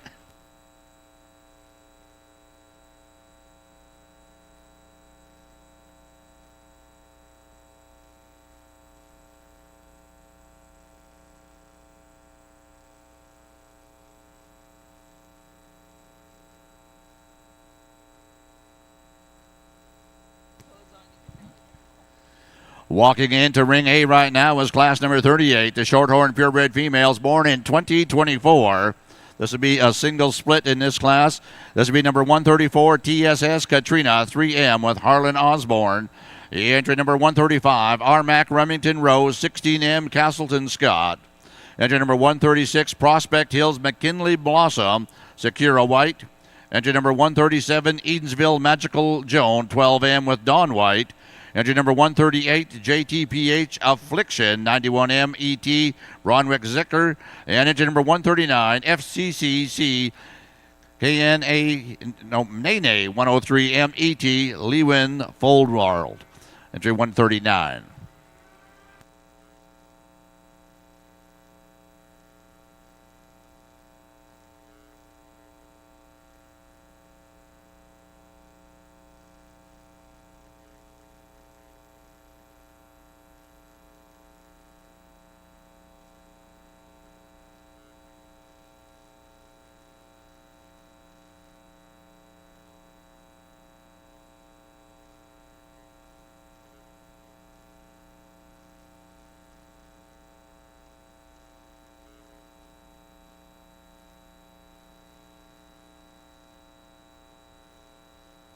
Over here in Ring B, we've got our first split of Angus heifer calves here in the ring, and a really fancy, attractive set of heifers from end to end for sure. We started our class here with two females that really pattern each other very similarly. They put a lot of the right pieces together. They're sound for me here today. I love the length of body to both these females. They've got some volume to them. We're going to go with the heifer, give the nod to the heifer here in first, just on that femininity piece. This is the Angus breed, and to me they need to have some extension and some femininity out front. They are an extremely maternal breed, and for that reason we're going to use this heifer to start our class. I also much prefer the squareness that she has in her hip. She's maybe not as wide as the heifer in second place, but one that puts the most pieces together for me here today and lands in that top hole. Not to take away from this heifer in second. Like I said, I love the boldness that this heifer has. She's stout, but just when you compare her to that heifer in first place, we just like to fancy her up a little bit in that front end, and even though she is wider hipped, we just like to square that hip off a little bit when you compare her to that heifer in first. Going on down the line here, this heifer that's closest to me here, I love the way that this heifer profiles. She's long-bodied and big-ribbed. We just like to see a little more of this heifer, just a tick more frame when you compare to these heifers that we pulled out, but not to take away from a really nice smaller frame female. Going on down the line, another female that I love the front end on this female. She's long-bodied. Just need a little more of her to place higher here today. This really nice profiling female here that this young lady has, but one that just need to strengthen her up in her pasterns to place higher today, but one that they like a lot of pieces to. If we could put that depth of the body into all these in that front end, we would sure be set for the races. Coming into a couple more heifers here that in any other class could have got pulled out for sure, but when you compare them to the heifers that we got up front, just need to tick more extension through that front end, a little more length of body throughout when you compare them to those heifers that came out of class. The heifer that another moderate heifer here as we move on down the line, one that we just like to free up a little bit on our movement, but not to take away from a really stout, deep-bodied kind of heifer. Another heifer that I really appreciate the young lady has here down here, just like to stouten her up when you compare her to the heifers above. Just give her a little more top, but man, that front end on her is sure impressive. Same thing can be said for the heifer that rounds out our class, one that we love the front end to her, we love the chest to her, just like a little more stoutness and a tick more bone when you compare to these heifers that we're pulling out of the class here today, but a really nice set of Angus heifers to start our Angus show here on the junior side. Thank you very much, Aaron. And again, we do have our placings in Split 1 in Class 31. This is the Black Angus Purebred Females of 2025. In first place, entry number 88, Murray Magnolia, 122N, Nevada Murray. And in second place, entry number 82, Brooking Beauty, 5215, and Tennessee Walter. Again, that's the placings in Split 1. Those two will return to the overall championship drive for our females born in 2025.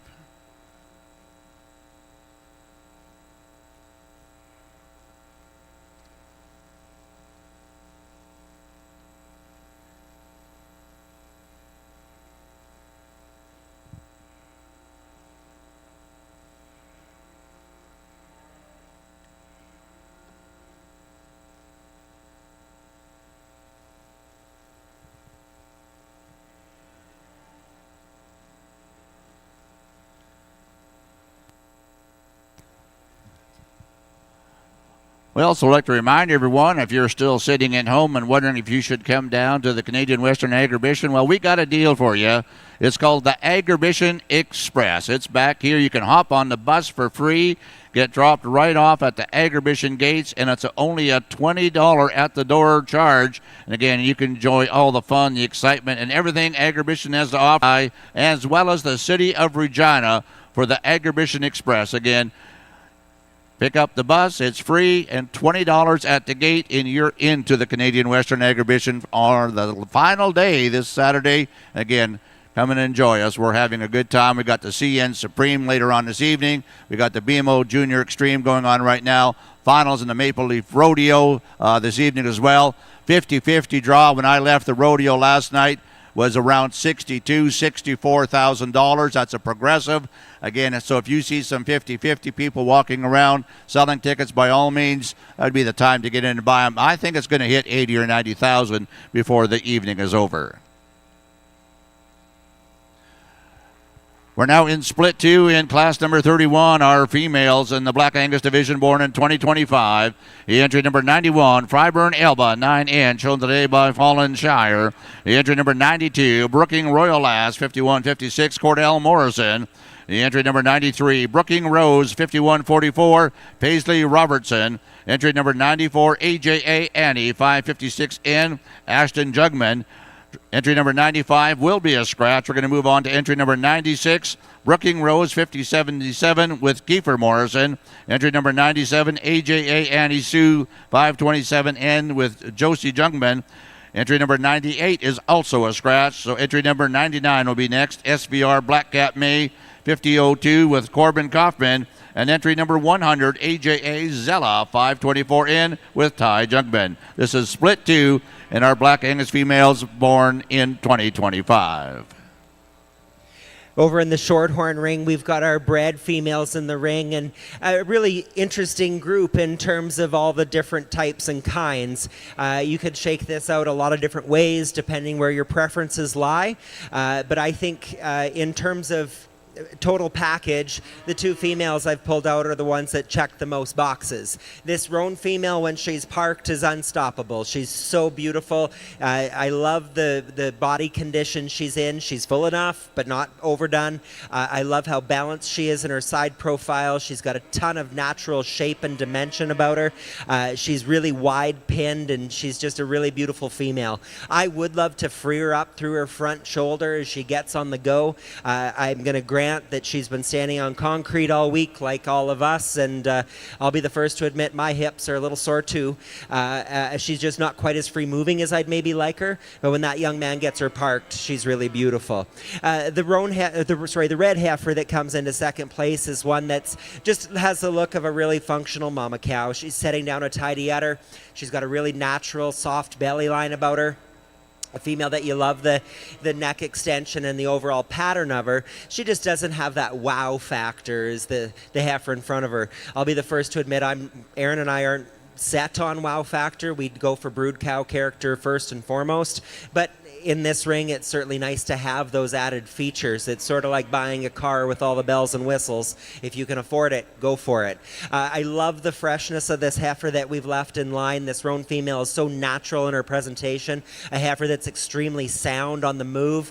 She's just not as stout made when we analyze her from a dimensional point of view. She's not quite as wide as her hook and pin set as the heifers above her, but a female that's setting down a beautiful udder and has the look of a really user-friendly, functional type of mama cow down the road. This young man does an awesome job with his heifer. One again, I'd love to just square her off over her hook to pin set, give her a little bit more set to her rear hock as she gets on the go. But that young man's done an awesome job with a heifer calf, and now this bred, and my hat's off to you, buddy. This roan heifer that we come to next is one that you have to appreciate so many pieces of. A female, I love the side profile. She's got so much natural dimension through her middle third, so much shape through her rib, and I love how flat she is through her shoulder and up into her neck. I'd love to shorten the teat size ever so slightly if I could on that female and tidy her up through her underline. She's a little bit opened up through her navel there, and I'd love to make those tweaks about her. The big white heifer here that's just getting up here, one that you absolutely love when she's parked. She has the most body in this class. She's got the most muscle and shape about her. She is just a little bit more restricted in her movement than I can use today. You can see how that chest is pushing out from her. She's maybe a little bit past her prime in terms of feed value. She's a little bit fuller than I'd care to be. While I've got at you in these show cattle, and we see it in every breed. You can fill these cattle too full. It's a natural reaction to want to have these cattle as big-bodied and as full as we can get them for the show ring. We have to remember that the fuller we get them, the more we can restrict their movement, especially in these bred cattle that are full of baby. If we jam them full of feed as well, it makes it really tough for these females to reach and extend and push off those hind wheels. They'll end up getting outside their skeleton if they're over full. And so that's just a note to juniors everywhere. You can make them too full, folks, and I would just caution you in doing so. A nice class of bred females on the short-horn side. Well, thank you very much, Joe, for a couple things, for the placings in the class and giving some education and information to our junior exhibitors. Certainly do appreciate that. Coming out of this class, Split 1 in Class 2024 models of the Shorthorns, your champion is entry number 138, JTPH Affliction 91M ET with Bronwyn Zwicker. And second place, entry number 137, Edensville Magical Joan 12M, shown today by Don White. We're now going to move into the overall championship drive for the Shorthorn females. We'll bring back these two females I just announced, entry number 137 and 138, as well as the champion heifer calf coming out of Split 1. That was entry number 126, 6X Perfect, INF 75N with Bronwyn Zwicker. And coming out of the reserve class, again, number 133, TS4N and Nicholas Dempsey.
Over here in Ring B, we've got our second split of Angus heifer calves, and we pulled out two heifers here that very similar in their type and kind. I like the fact these heifers do have a little bit of freshness when we compare to some others in the class. They're both very feminine, elongated out of their front end, both big middled heifers. I'd like to change both these heifers in the same way, and then I just like to strengthen up the top lines in them. They both tend to get a little dipped when they're on the move and set up. But that's what happens sometimes with these heifers this long bodied. But if I was to pick a hole in both these heifers, that's what it would be. But for in the class of heifers we have here today, these are the two that could come to the top of the class for me.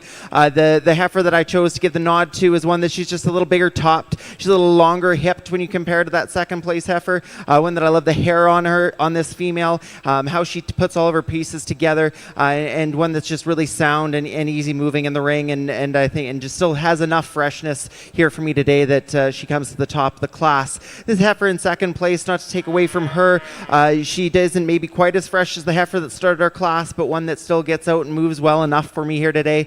One that's long bodied, she's big middled, just not quite as big a topped as the heifer that started our class. And when you look at her entire body length, we just like to to lengthen up that hip length when you compare to this heifer that started our class. These not to take away from some really outstanding heifers here that we left in line. This female that started our class, a very traditional type of Angus female, in the fact that she's got a lot of depth of body. She's nice skulled, just and a compact type of heifer.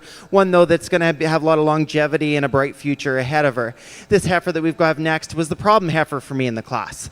To be perfectly honest, she probably fits the type and kind that we're going to be looking here for today the most. But for us, she's just getting a little too much condition on her. When she gets out in the move, she gets outside of herself. She's starting to come out in that chest a little more for us here, for me here today.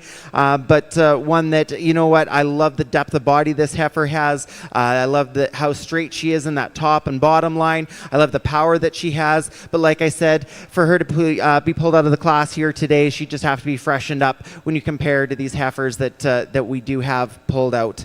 This heifer that we got next in line, a moderate type of female, one that's got enough stoutness to her, of course, but just we need to power her up a tick when you compare to these heifers that we pulled out of the class, but one that we really, that I really like the side profile of this heifer, and one that I think is a really neat future for this young member. This heifer that's just pulling back into line here, one that patterns quite similarly in a lot of ways to those heifers that we pulled out in her length of body. We just like to settle that tail head down and just smooth her up in their shoulder design a little bit when you do compare to those heifers that we're going to use. Another deep-bodied Angus type female that we've got here, second second from the end here, one that just lacks a little bit of that stoutness and power when compared to some other heifers in the class, but you love the way that she ties from her neck into her shoulder, and just a really fancy kind of heifer. And running out her class, the same can be said for this female. She's got lots of depth of body, just need to stouten her up here for today to be moving on, but a really impressive set of Angus heifers here in our second split. Well, thank you very much, Aaron. I do have the placings in split 2 in Class 31, the Black Angus purebred females born in 2025. In first place, let's recognize Brooking Rose 5144. That's entry number 93 with Paisley Robertson. In second place, entry number 96, Brooking Rose 5077 with Kiefer Morrison. Congratulations. Hey, Aaron, I just want to let you know they said I'm pulling away from you on the time side by about 10 minutes now, and I read that as they want me to talk more. I know that's your worst nightmare, but I'm going to take it as a compliment. Over on the Shorthorn side, my hat's off to the Shorthorn breed, and well, I've got you. I'm going to tell you this. I had the privilege of sitting on this show committee for a lot of years. I was the ringman in this show for almost 15 years, right out of the gate when it started over in the old stadium. I've watched this show and had the chance to judge a small portion of it a year ago. And like I said, I've been the ringman for a lot of years. And there's something different this year that I think is really important that we recognize. And that's the number of cattle showing up at the gate that are printed in the show program. It's always been an issue in this show where it's been a long week. Kids are tired and cattle are tired, and a lot of dropouts happen at the gate. And I want to just salute everyone back in the barns that are making sure these cattle are showing up at the ring with the kids on the halter. I think it's such an important thing that if you've entered and you've made the commitment that you be here, and it looks like that's happening. And so my hat's off to all of the breeds Aaron and I have had the privilege to sort thus far. On the Shorthorn side, again, we come back to those foundational pieces of structure and soundness and ability to get out and around the ring. Of course, we add those niceties of attractiveness and show ring appeal. And with all of those pieces in mind, I'm going to go ahead and stay with the heifer calves. I think this is such an outstanding pair of young females that have such a unique future about them. They are extremely sound and good in their joint design and construction. And so the roan heifer will be your breed champion, and that crimson heifer will be your reserve.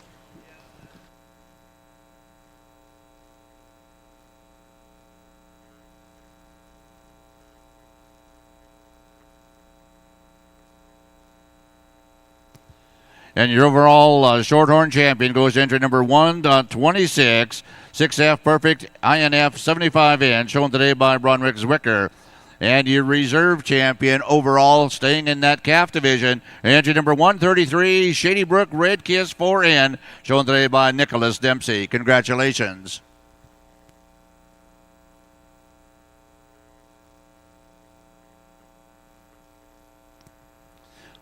Over in Ring B, we now have split 3 in the show pen. This is the Black Angus purebred females born in 2025. Entry number 101, Justamere GFA, Frontier Gal, 314N with Hannah Holberg. Entry number 102, Perot Rose, 15N with Talia Perot. Entry number 103, Twin Creek Countess, 1N. Entry number 104, Rosilvia SC Miss Beauty, 30N with Lee Schuldigan. Entry number 106, a Noble Eldarine, 7N with Shay Noble. Entry number 107, Rosilvia SC Miss Zexi, 19N with Rio Noble. And entry number 108, 4G Donna, 504N with Tatum Howerlock. Class in the ring is Class 31, Split 3 in the Black Angus purebred females born in 2025.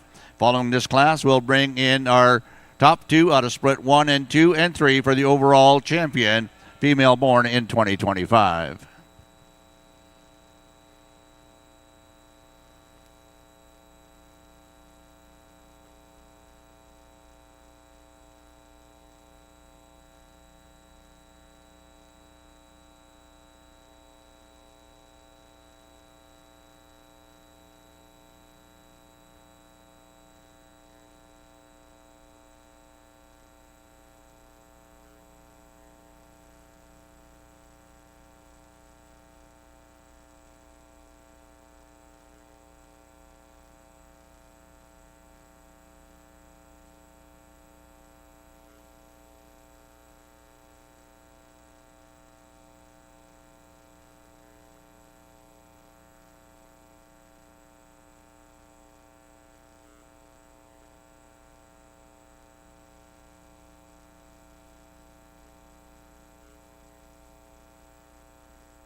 Class in Ring A right now is class number 41. This will be split one of our commercial females born in 2025.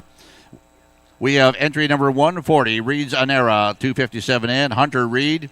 Entry number 142, Spellbound Charlotte, 502N with James Pick.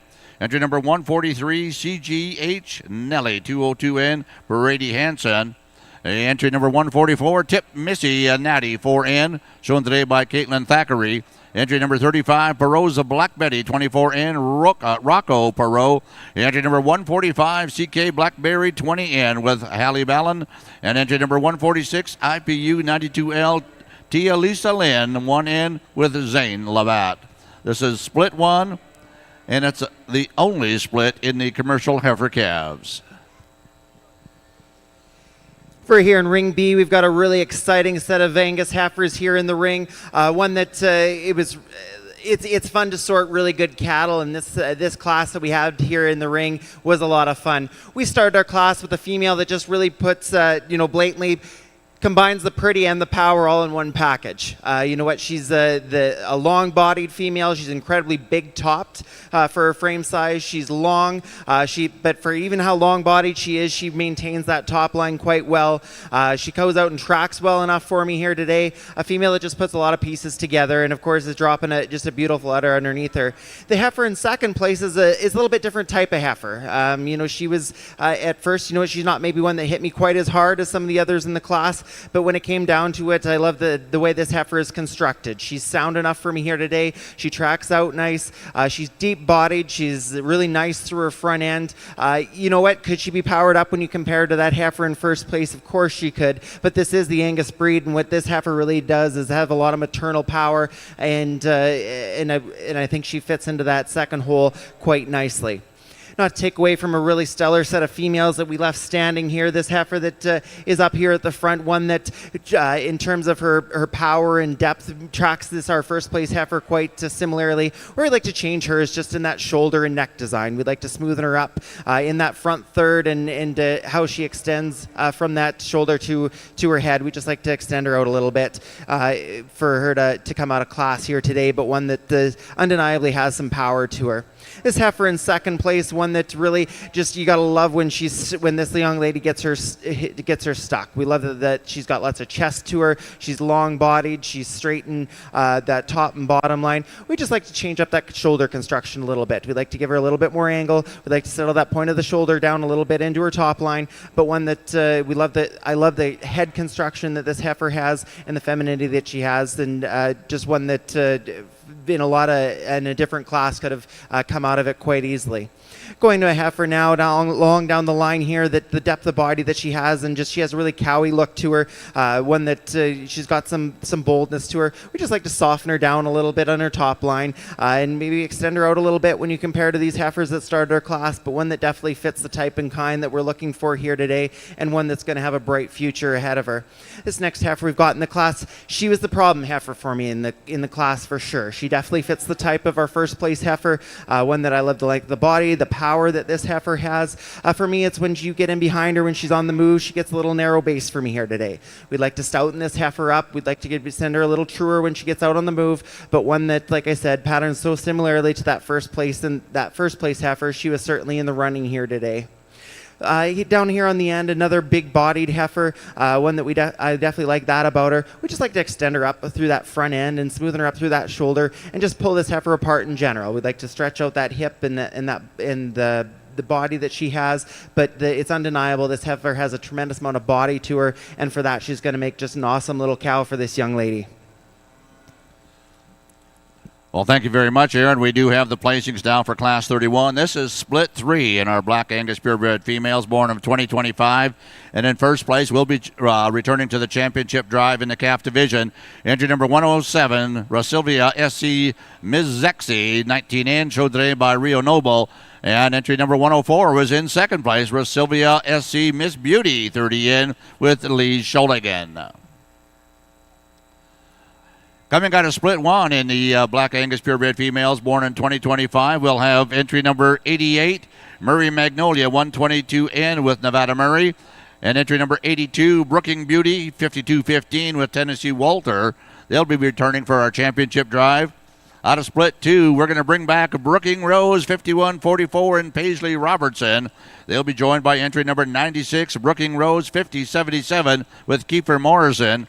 And again, the two exhibitors that are just walking out of the ring. Entry number 107, Rosilvia SC, Ms. Zexi, 19N with Rio Noble. And entry number 104, Rosilvia SC, Miss Beauty, 30N, and Lee Schuldigan. Class in Ring B is the overall championship drive for our Black Angus purebred females born in 2025.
Over on Ring A, we've moved into the commercial division, and I'm so pleased to see Agribition incorporating more of these crossbred cattle into the show programming.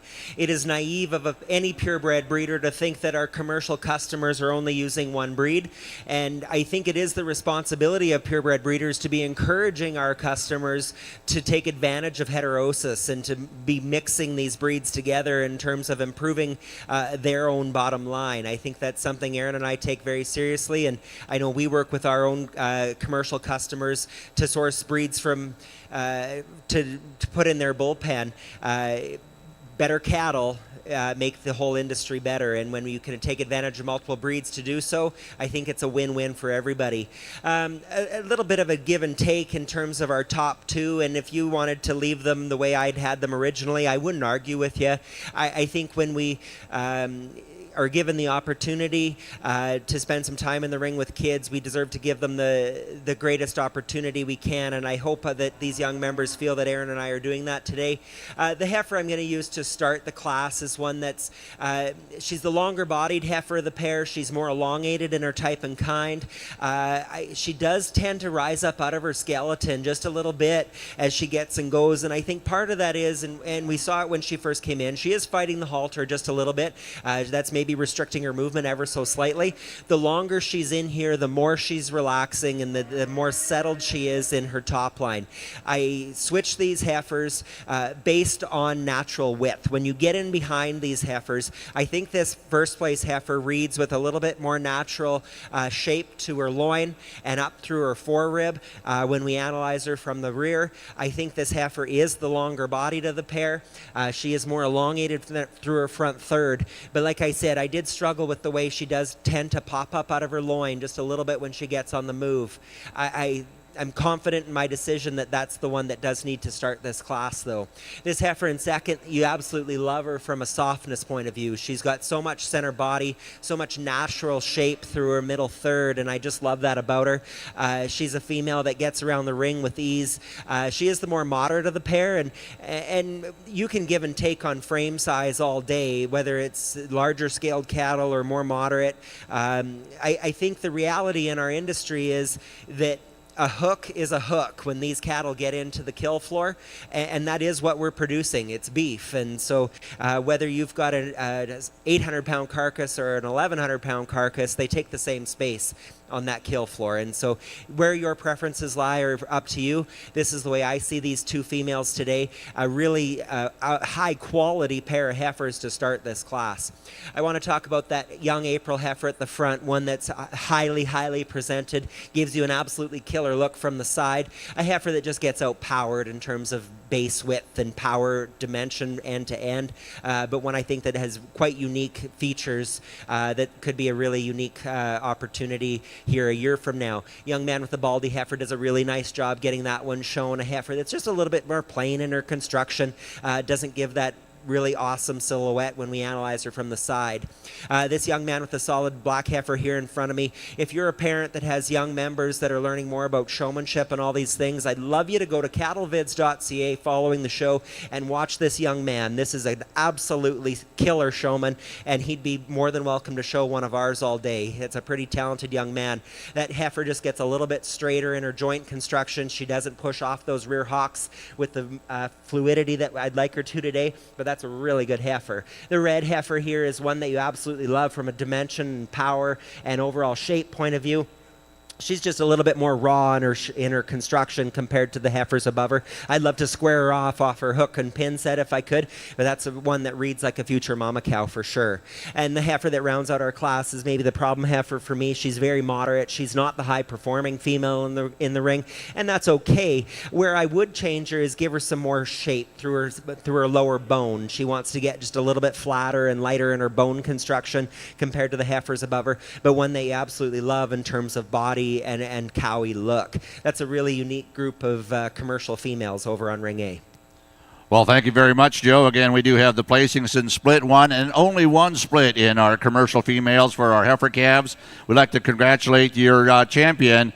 Goes to entry number 35, Perot's Black Betty, 24, and Rocco Perot at the lead shank today. And second place, and also returning to our championship drive, will be entry number 145, CK Blackberry, 20N, shown today by Hallie Ballon. Again, that was the placings in commercial heifers, split one. Again, the only split born in 2025. Aaron, it's all yours. Well, I do apologize to the kids here in the ring on the Angus side, but I do blame whoever told Joe that he could talk more, because he's going to take advantage of it.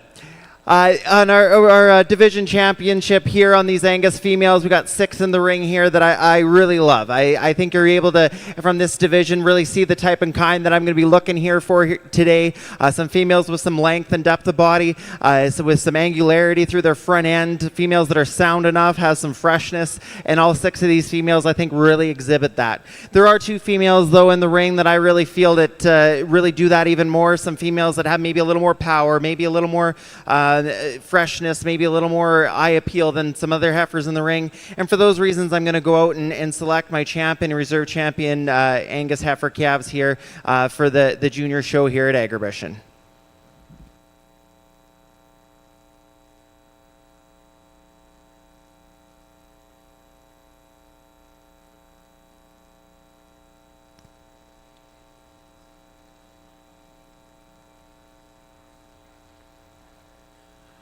And your champion coming out of split 3 is entry number 107, Rosilvia Ms. Zexi, 19N, shown today by Rio Noble.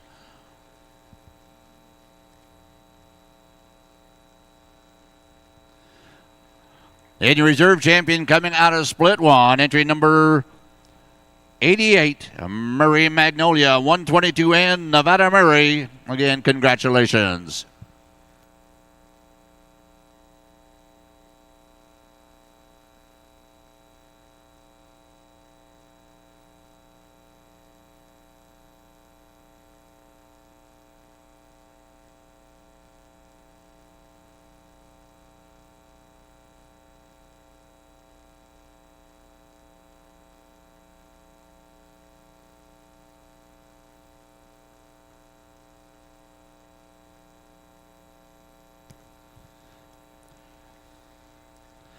Back in Ring A, Class 41.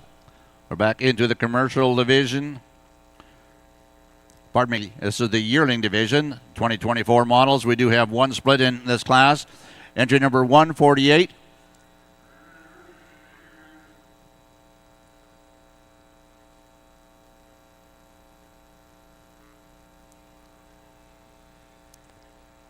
PCF Millie 74M with Taylor Reed, entry number 149. Misty Lindsay Myers, entry number 150. Spellbound's Paralyzer 402M with Caden Pick, entry number 151. Perot's Merlot 33M with Cozy Perot, entry number 152. CD Linda 4200 with Gracie Borson, entry number 153 will be a scratch. We're going to round out this class with entry number 154. TCF 004 Maternal Molly, 47M with Camden Ulstadt. Class in the ring is split 1, and the only split in Class 43, the commercial females born 2024.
In Ring B, we're going to go into class number 33. This is the Black Angus purebred females born in 2024. We do have a couple splits in this division.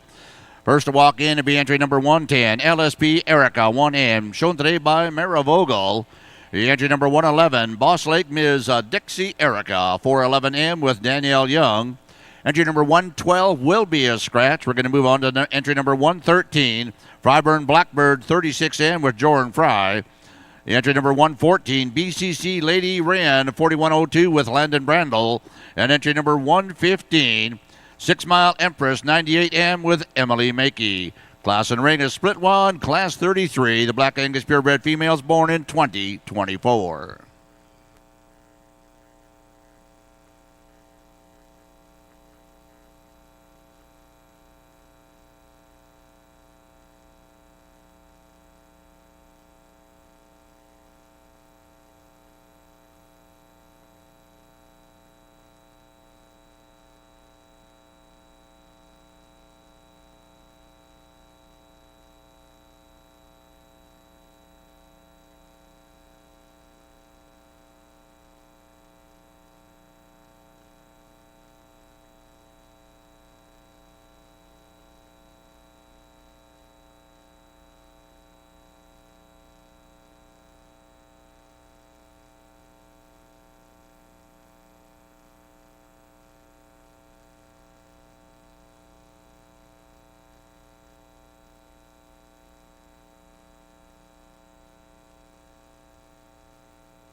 As we move into these commercial bred females, again, I'm presented with a group of females that you can sort a lot of different ways depending where your preferences and priorities lie.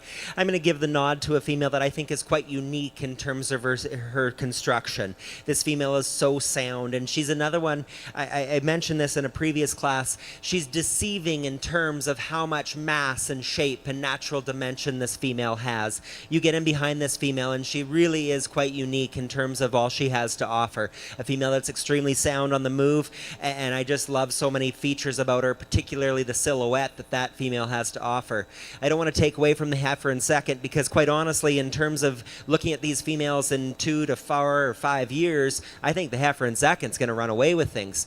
Way I see him today, though, that heifer in second is just getting a little bit pushed out in her brisket. She's starting to really get very heavy in baby. She's starting to drop at her top. She just doesn't offer that look from the side profile, and she doesn't balance up quite as nice as the heifer that wins the class. This is an outstanding pair of 2 females, though. Each of them have an awesome udder dropping underneath them, and 2 that I think could be really interesting a year from now to bring them back with a calf at side and just see how right or wrong I might be in the way I see them today.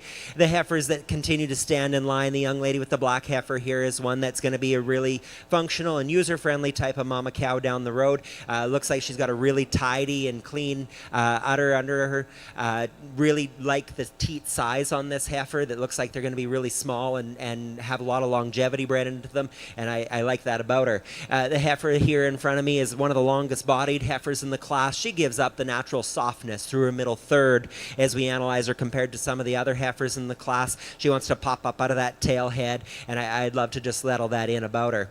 The baldy heifer here is one that I really, really like the body condition of. I think she's presented to us in a really nice rigging today. A heifer that you like so many pieces of. Where I'd love to change her is just soften her teat construction ever so slightly. I'd love to shorten them up and make them a little less coarse than they are today. Of course, she's starting to drop an udder, and we recognize that, but that's where I would make a tweak on that female. A really nice set of 5 commercial bred females.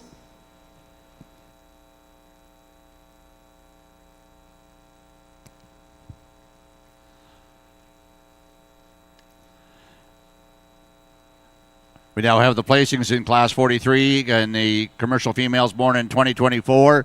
In first place, let's congratulate entry number 148, PCF Millie 74M, shown today by Taylor Reed. And in second place, entry number 151, Perot's Merlot 33M with Cozy Perot. Those 2 exhibitors will join entry number 35, Perot's Black Betty 24N with Rocco Perot, and entry number 145, CK Blackberry 20N with Halle Bellin. They'll be coming out of the calf division in the commercials. They will be going for the overall Grand and Reserve Champion commercial female.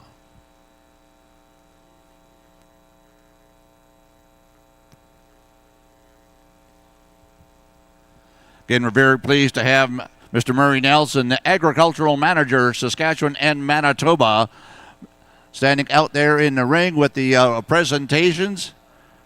Again, 45 consecutive years the BMO has been a sponsor here at Canadian Western Agribition. How about a nice round of applause for BMO? That is supporting the industry right there.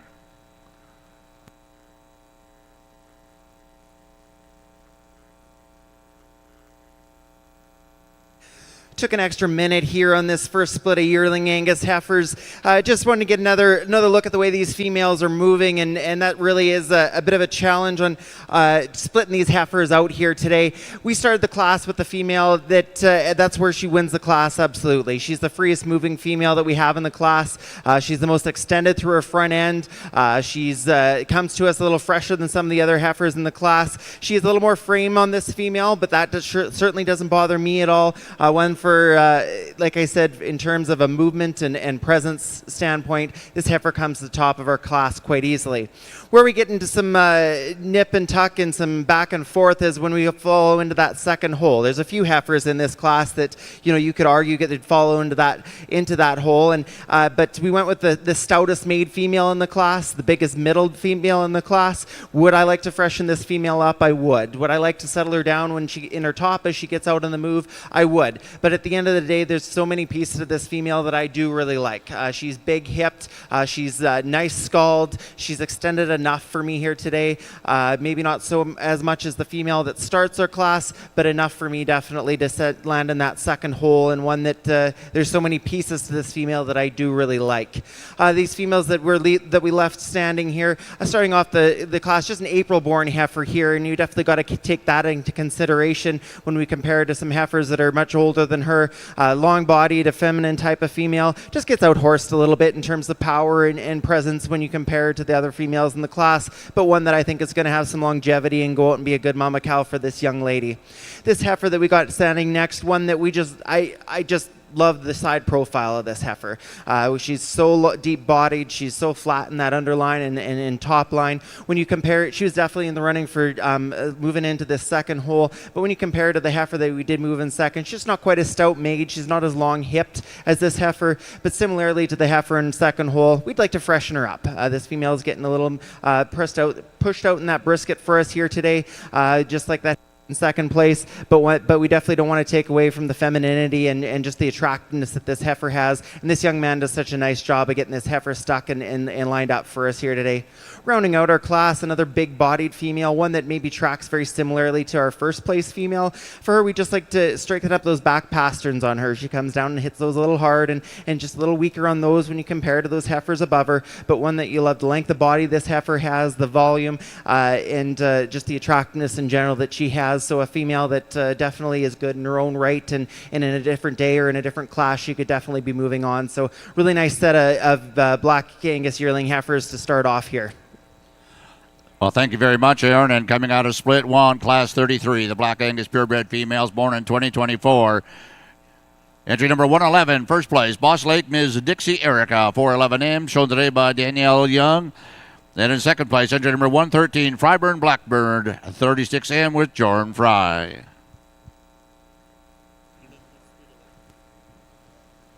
Over on the commercial side, one of the things that Aaron and I really work hard to consider when we're judging multi-breed shows is breed character, and so we try to take those things into account. I did visit with each of the exhibitors in the commercial division about what breed their female was, and then tried to, balance the attributes of each breed combining in that heifer's genetic makeup.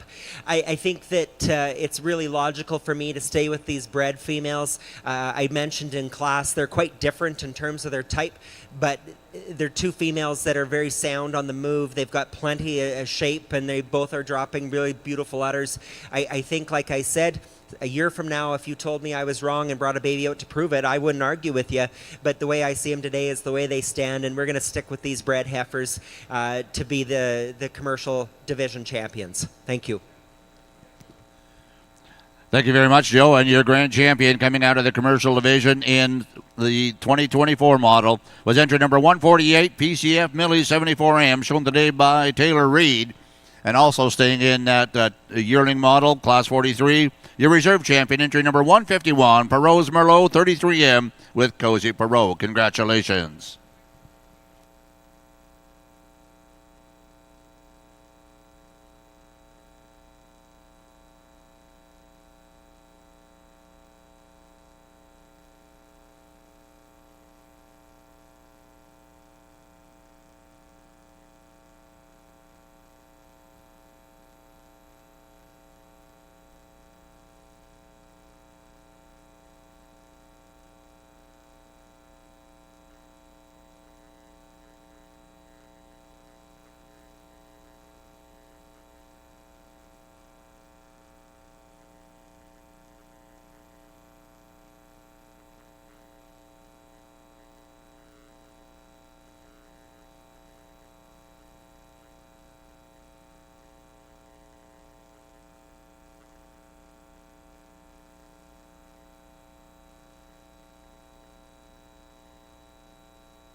In Ring A right now in our show, we're going to move to class number 46, the Red Angus Division, purebred females born in 2025.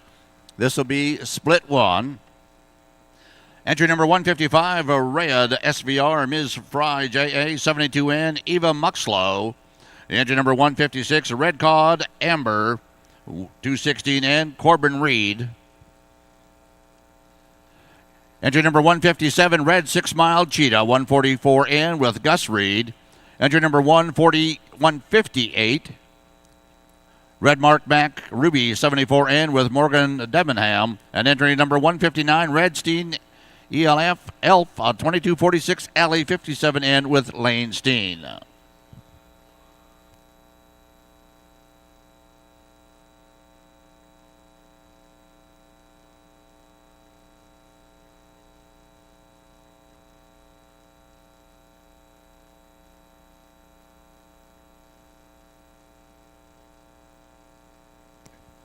Entry number 159 will not be in this class. They have chosen not to participate today.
Class in Ring B right now is split two.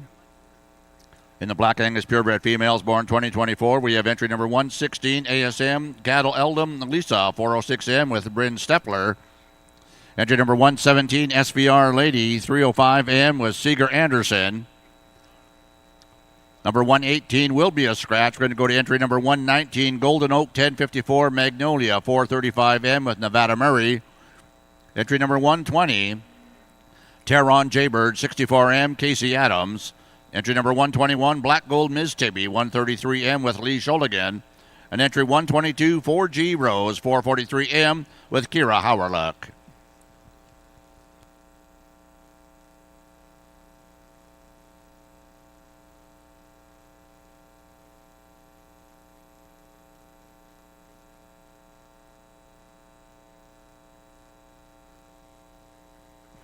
Really fun set of yearling Angus heifers we have here in the ring, and there are some different types and kinds out here, but every one of these heifers has some good to offer the beef industry for sure. We started the class with a female that just from every angle, and as soon as she hit the ring, she just stood out in this class.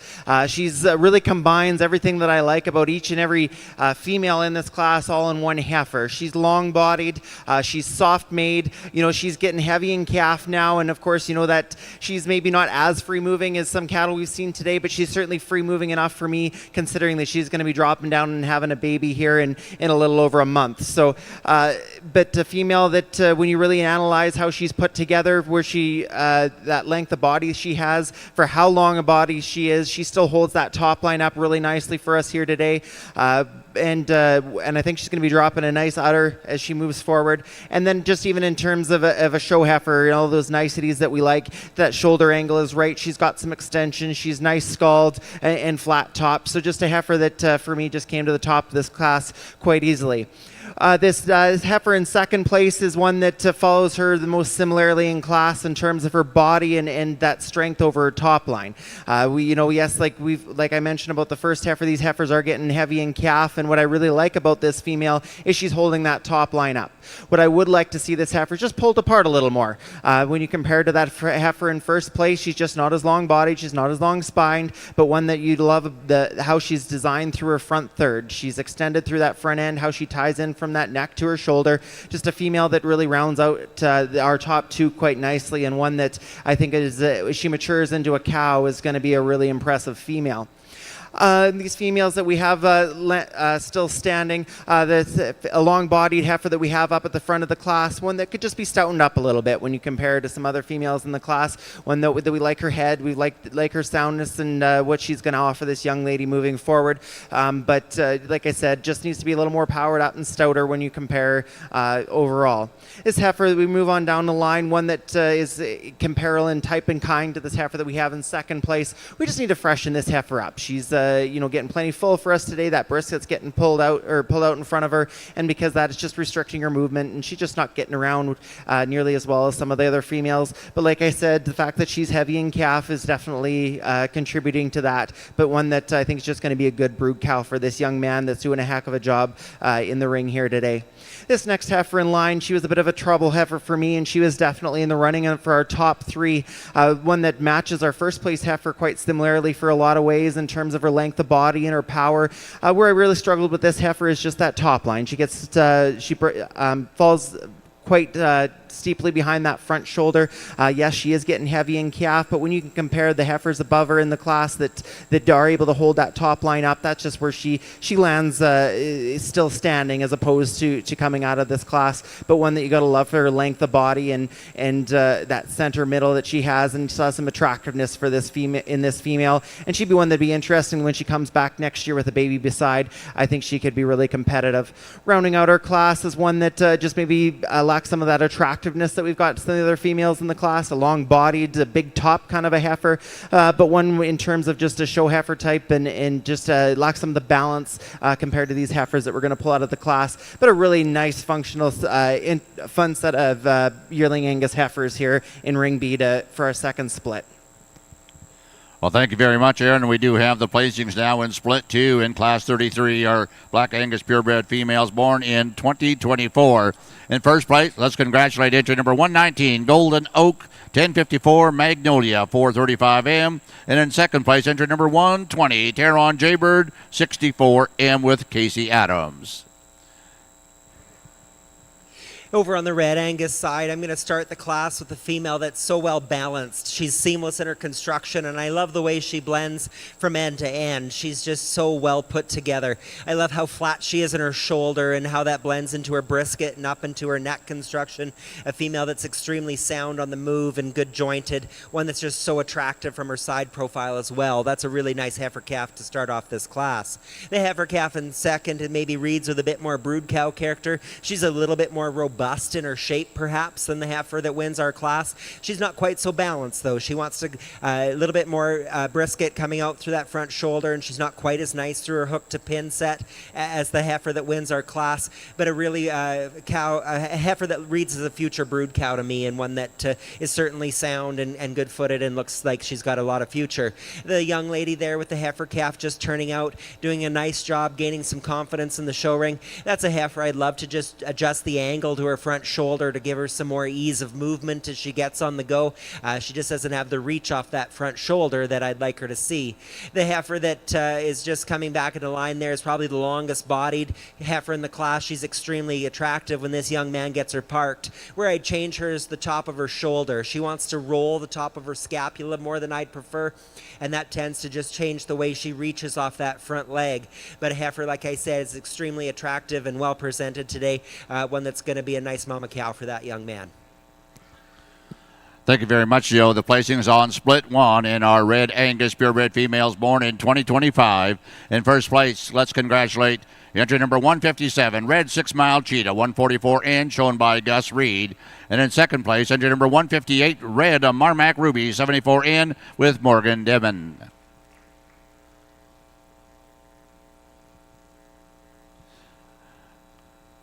The class in Ring B right now is the champion and reserve champion yearling Black Angus female. We have coming out of split 1, entry number 111 and entry number 113. And out of split 2, we have entry number 119 and entry number 120.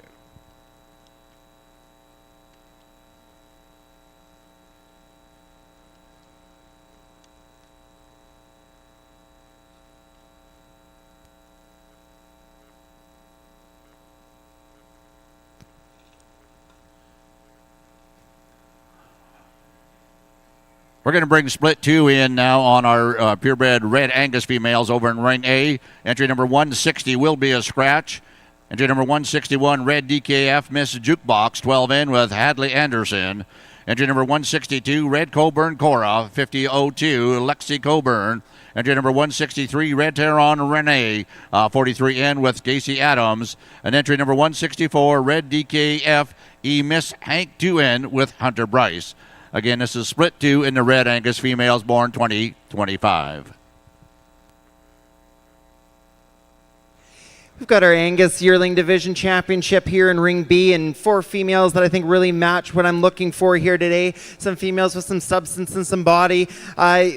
What it really is going to come down here today is some females that there's 2 to me really stand out. It's a top. I'm going to be honest, my top 2 are quite close in terms of where I'm going to go, but there's just some little niceties and little bits and pieces to each of these heifers that I prefer, but there's just going to be come down to a few little things that's going to separate them. But 2 females that I think they're going to be very exciting and going to be very competitive when we stack them up against the heifer calves here in a few minutes.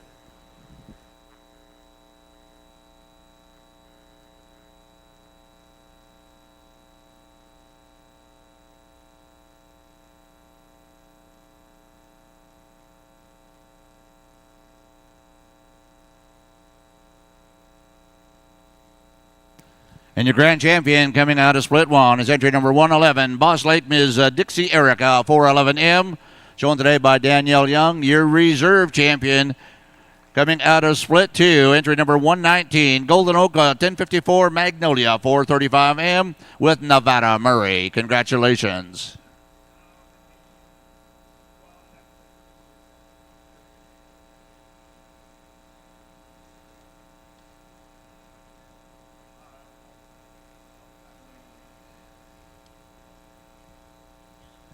We'll get our official pictures done, and then we're going to be coming back in with the overall grand and reserve champion in the Angus division. Of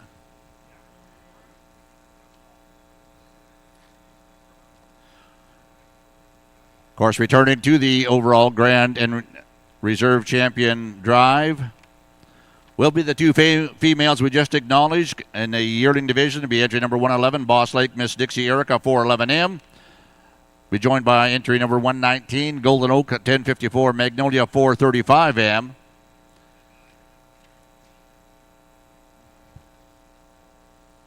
Coming out of the calf division, we have entry number 107, Rosilvia SC Miss Zexi, 19N with Rio Noble.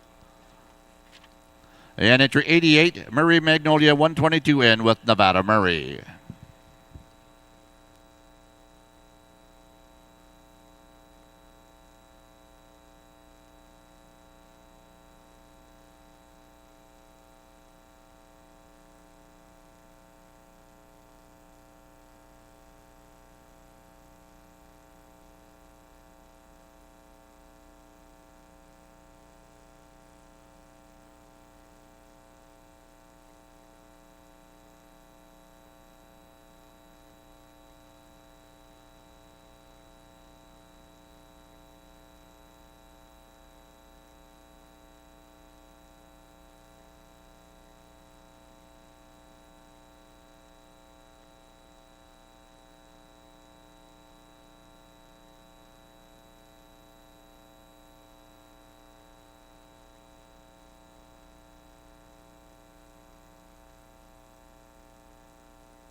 In our second split of Red Angus heifer calves, we've certainly got some variance in terms of type and kind. And I think for me, the heifer that comes to the top of the class does so from a completeness point of view.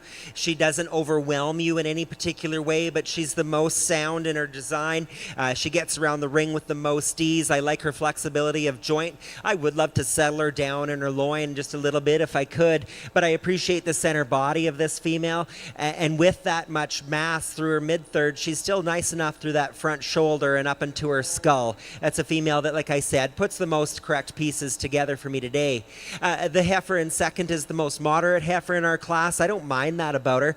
I like the center body in this female, similar to the heifer that wins the class. She's probably the best in terms of front shoulder up into her skull. Where I'd change her is her hind wheels. I'd like to make her just a little bit more true as she gets on the go through her hind leg construction, particularly from her hock down to the floor.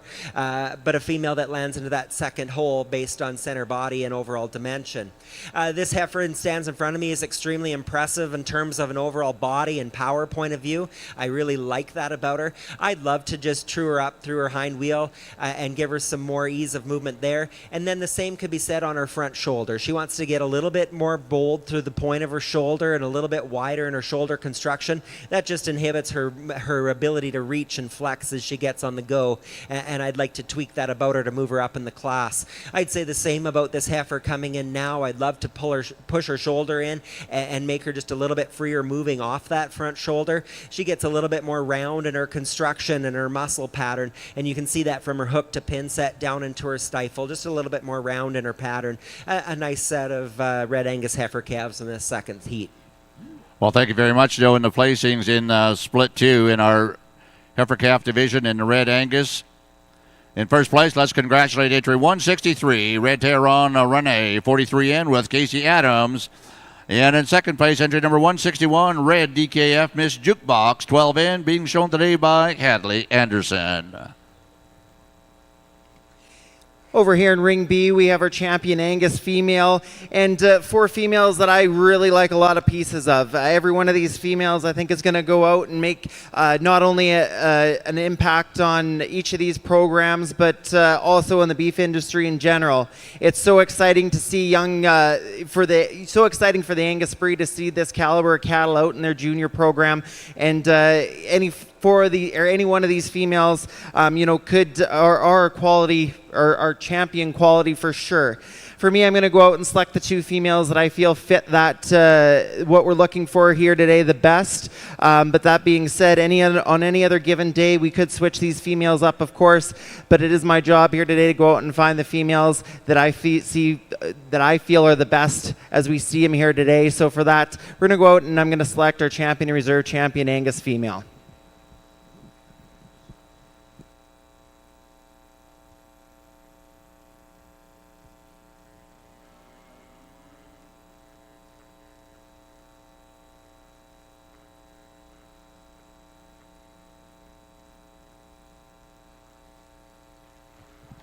And your champion coming out of the yearling division, entry number 111, Boss Lake, Ms. Dixie Erica, 411M with Danielle Young.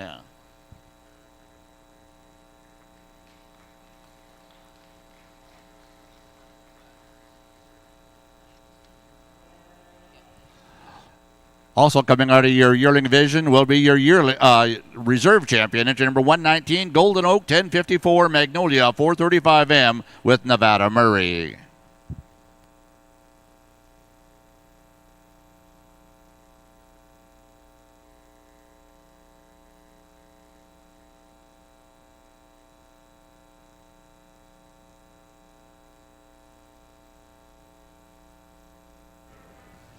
In our Red Angus calf division, we've got 4 females that I think exemplify what the Red Angus breed is about. It's a maternal opportunity for the industry. I think structure again is going to rule the day, and with that in mind, we're going to go ahead and use the heifer calf out of the first split. She just balances up so nicely from end to end. She's extremely good in her joint construction, and I love how fluid this heifer is on the move. She's the freest and easiest moving around the ring, and I just love that about her. So she'll be your calf champion. We're going to go ahead and use the heifer calf out of our second split. She matches in terms of body design most similarly. I do appreciate the freedom of ease she has. She does, like I mentioned, come up out of her loin just a little bit more than I'd prefer, but that's a pair of heifers that matches up quite nicely in our calf division. And your champion heifer calf is entry number 157, Red 6 Mile Cheetah, 144 in with Gus Reed. Your reserve champion, entry number 163, Red Tehran Renee, 43 in with Casey Adams.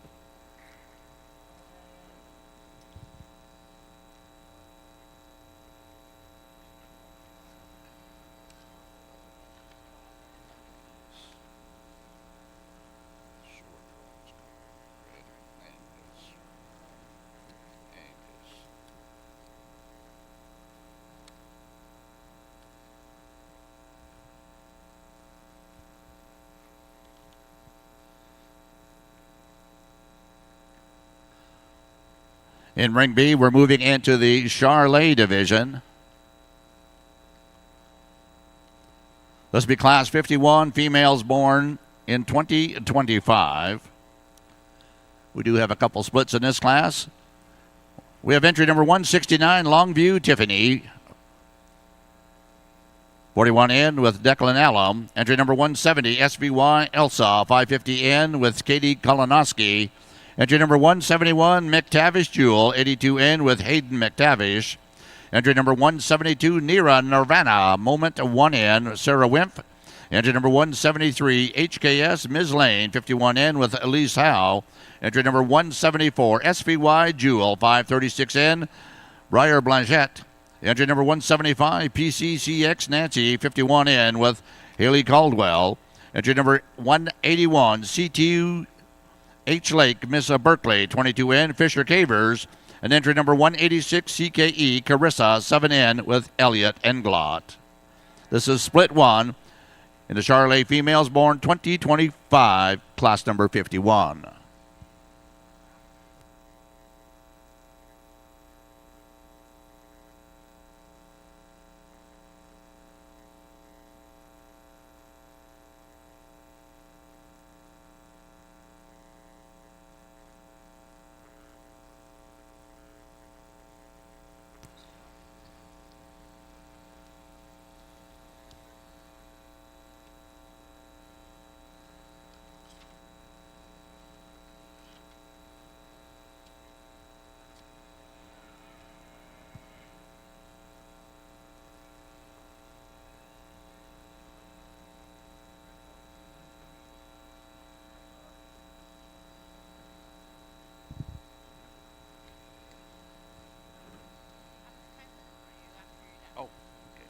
Where in the heck am I now? No, you got it.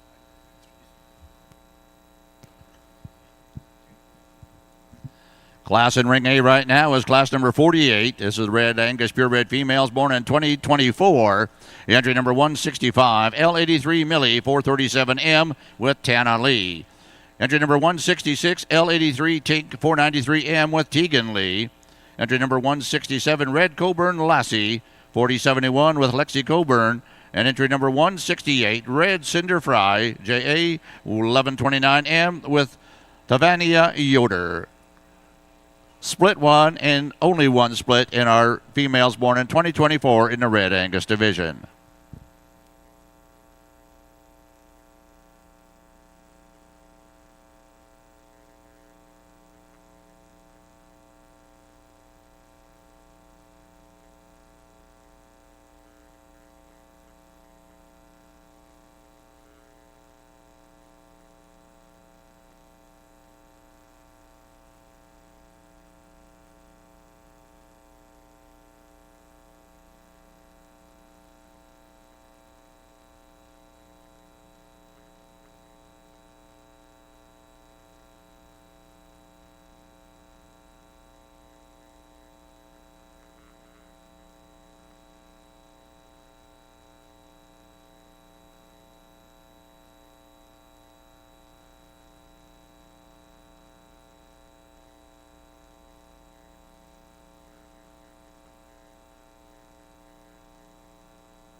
It looks like Aaron's got his work cut out for him on the Charlet side. That's a big, impressive set of heifer calves, and I don't envy him right now. I don't think he'd envy me, though. This is an impressive set of Red Angus bred females as well over on Ring A.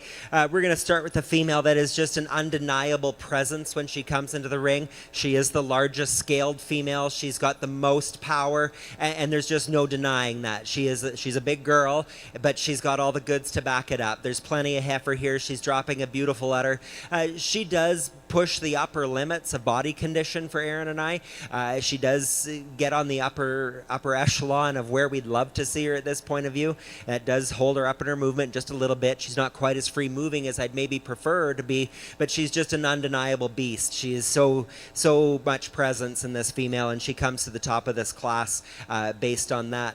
Maybe the most intriguing heifer is this one in second. She's an April-born female. She's not as far along in gestation. She's not as far along in body condition, and that's maybe what brought her into second. I love the freshness of this female. She's just so free moving. She gets around the ring with ease. She's attractive and long-bodied. She doesn't hit you with the overall presence that first heifer does, but you have to love this female for her flexibility and the way she's put together. I think a heifer that in time could maybe be the mama cow of the group. I like that heifer a great deal. Like I said, she gives up some of that overwhelming presence that we get from that first place female.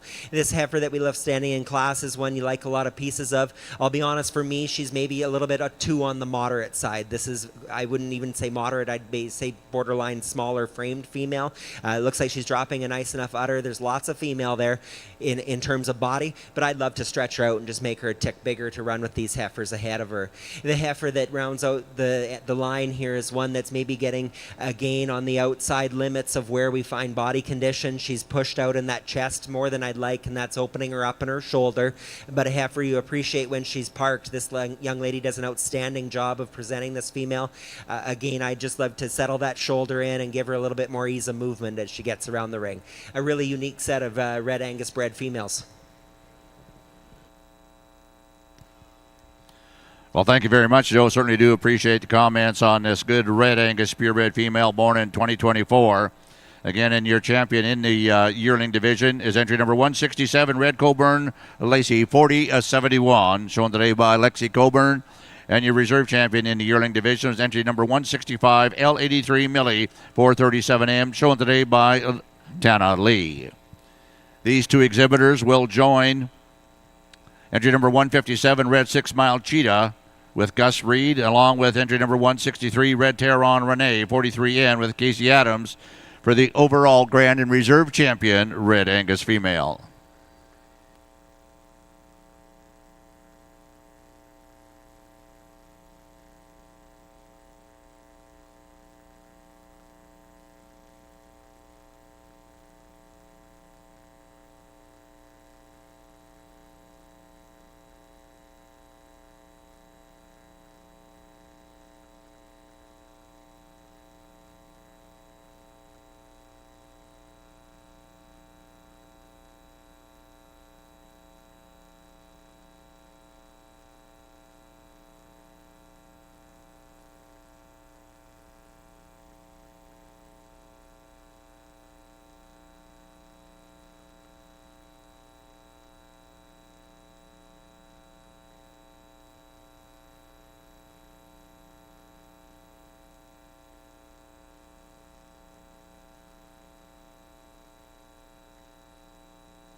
Well, this was certainly a challenging set of Charolais heifer calves to start our day on the Charolais side here. There's definitely some different types and kinds out here and some give and take. And what it really comes down to for me is what my priorities are and what mine and Joe's priorities are in cattle. And that's how we landed on our top two. Our first place female here, she's, for us, in terms of her type and kind, she wins this class pretty handily. She's sound, she's soft, she's got enough power, she's got some breed character to her. Just a female that I love a lot of things about. She's got the right teat size, and really just how she gets out in the move and how she tracks is really just sets her apart in this class for sure. Now where my real challenge was in second place. There's a lot of heifers in this class that at different points as they walked around the ring or as they stood still, there was a different heifer in second place a few times, just depending on what we're looking for. We decided to go with a heifer here that, to be perfectly honest, when they first came in the ring, she wasn't in second place. But where she landed in second place for me here today is for a couple things. One is she does have some movement on those back hocks. I'd like to see a little more movement, but in terms of what she, in comparison to some of the other heifers in the class, she's going to land in second hole. The other big thing is her teat size. She's got a really nice teat size coming underneath this heifer. She's long-bodied. She's straight-topped, a big-barreled kind of heifer. Not the deepest-bodied heifer in the class, but one that I think just puts enough of the right pieces together to land herself in second hole. We're moving and move on down our line here. Just an April heifer calf here that's at the front here. When this heifer's parked, you know, she is so impressive in terms of her look. She is so well extended through that front end. She comes out of that shoulder so high. She's big middled. She's got some muscle shape to her. We're just going to have to change up those hind legs a little bit for us today. When she gets out and tracks, she just isn't nearly as true as this heifer that starts our class. And for that, we're going to have to let her stand. But a really impressive young-born heifer there that we left standing. Another just solid foundation kind of female as we move on down the line here. A heifer that's maybe just a little plainer in her type and kind, but one that you definitely gotta love for her length of body, and she's got some depth of body there as well. Moving on down the line, another female, one that a nice deep body kind of heifer. We just like to change up that hind leg set for her in terms of how she gets around the ring when you compare her to that first place heifer, but one that she's got a lot of good in her and has a bright future ahead of her. This heifer that the young lady's showing here, this heifer was in second place for a little while, but I had to be a little hard on her just in terms of a teat size piece. That those teats are just a little bit coarser for me, so for that we didn't pull her into that second hole. But this is a sound made kind of a heifer, and a heifer that I really like for her breed character and just a really solid foundation kind of type of female that I may be being a little hard on today. But those foundation pieces of structural soundness and teat and udder size are so important to us, and with sticking with that, she's going to stay standing. Another really attractive heifer here that we have next. And when these heifers are stood up like this is a heifer that you could definitely argue could be pulled out. The challenge with her today is just when she gets out on the move. She's quite short striding. She doesn't like to push off those back hocks like the heifers that we're pulling out of our class, but one that we got to love for the way that she comes out of that shoulder and the attractiveness to this female. Another female that we round out our class, that we're moving on down, a deep-bodied kind of female, just a touch flatter made and got a little more tail head on this female when you compare her to the ones above her, but one that we really like. And at the end of the line here too, a female that I looked real hard at again, but going back to that teat and udder size piece, we just like to shorten those teat size up a little bit on this female, but one that I love the depth of body that she has. She has some length of body and just some soundness to her, but we're just going to be a little hard on that female there for today, and if you disagree with me, that's perfectly fine, but this was just a really interesting set of females from top to bottom, and you could pull some really interesting pieces from every one of the heifers that walked into this ring. Well, thank you very much, Joe, Aaron, pardon me. You know, he just wants to speak. He just wants to speak so soon. I'm just trying to delay him a little bit more, okay? Okay, sorry about that. Aaron, we do appreciate your placings in the purebred females born in 2025. And again, your first place coming back to the overall drive will be SVY Elsa 550N with Katie Kolonowski. And your reserve, entry number 186, CKE, Carissa 7N, Elliot Englot. And Joe, it's your turn. I promised he's been called worse today already.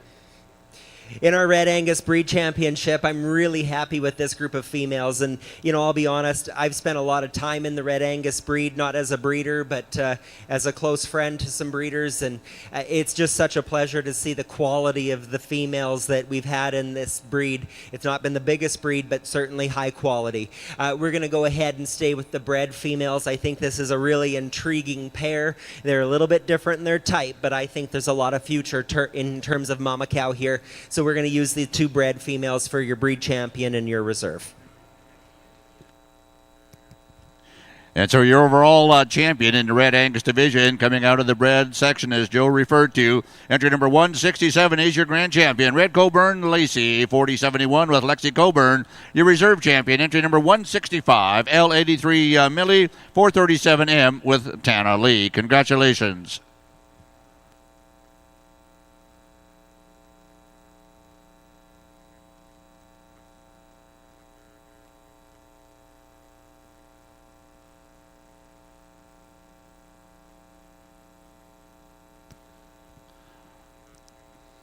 In Ring B, we're in split 2 with our purebred heifer calves born 2025.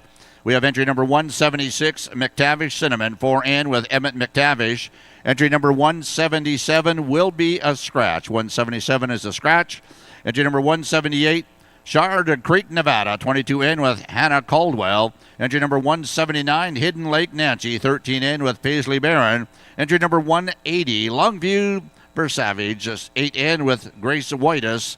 Entry number 182, SKW Charm, 43N and Wiggles. And entry number 183, BRL Heather, 511N, Bennett Blachette. Entry number 184, PCCX Northern Princess, 50N, Peyton Caldwell. Entry number 185, W2 Miss New Germain, 5003N with Haley Denbenham. And entry number 187, CKA Bernice, 1N with Scarlett Englot.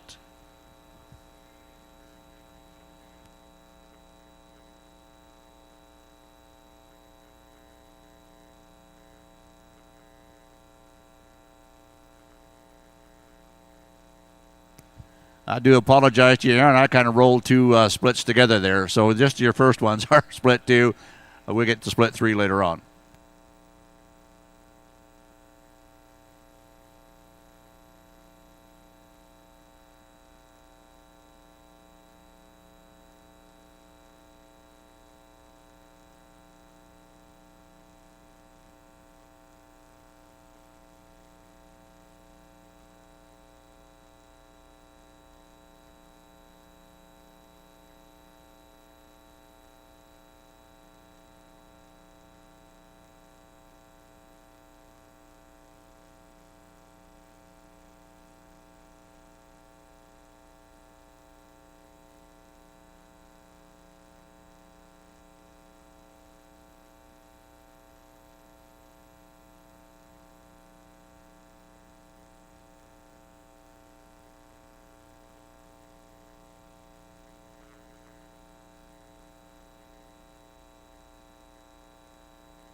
really fun set of Charolais heifers here to judge, and some interesting color that we've got in patterns in the ring here, and that certainly adds an extra degree of fun that I know a lot of Charolais kids might not necessarily always get to do. We're going to start our class here with a heifer that puts the most pieces together.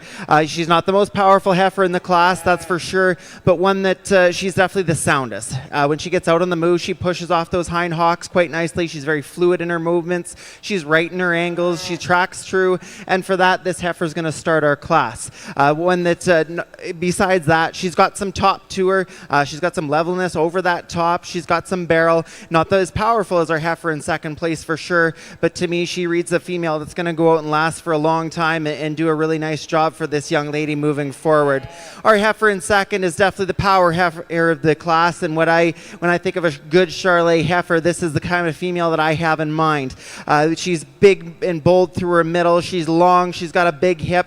You can just tell that she's going to lay down and have some great big ripping bull calves for this young lady. It just gets down to that soundness piece when you compare to that first heifer that we had in the class. She's just not quite as true on those hind legs. She doesn't like to push off quite as well with those back hocks when you compare to that first place heifer, but not to take away from a heifer that has a lot of breed character and a lot of power to her, and one that I think is going to do a nice job, like I said, of laying down and having some nice bull calves for this young lady's customers. We got two heifers that are standing at side here still, two very similar type of females, long-bodied, up-headed kind of females. Where we'd like to change both of these is that hind hock, or in that hock construction. We like to have them both push off a little better off of those hocks, and just like I said, that soundness piece for us today is going to be so important, and for that reason, we held these heifers back and moved those others two along, but not to take away from two heifers, like I said, that are really long-bodied and had a lot of breed character in both of these females. Well, thank you very much, Aaron. Again, placings in split 2 in Class 51 are purebred females born in 2025. First place, going to recognize entry number 180, Longview Versailles, 8N with Grace Hoyas. And second place, entry number 179, Hidden Lake Nancy, 13N with Paisley Barron. Now we're going to go to split 3 in our females, Charolais females. Entry number 182, SKW Charm 43N and Wilgos. Entry number 183, BRL Heather 511N Bennett Blachette. Entry number 184, PCCX Northern Princess 50N with Peyton Caldwell. Entry number 185, W2 Miss New Germain 5003N Haley Denham. And entry number 187, TKA Bernice 1N Scarlett Englot.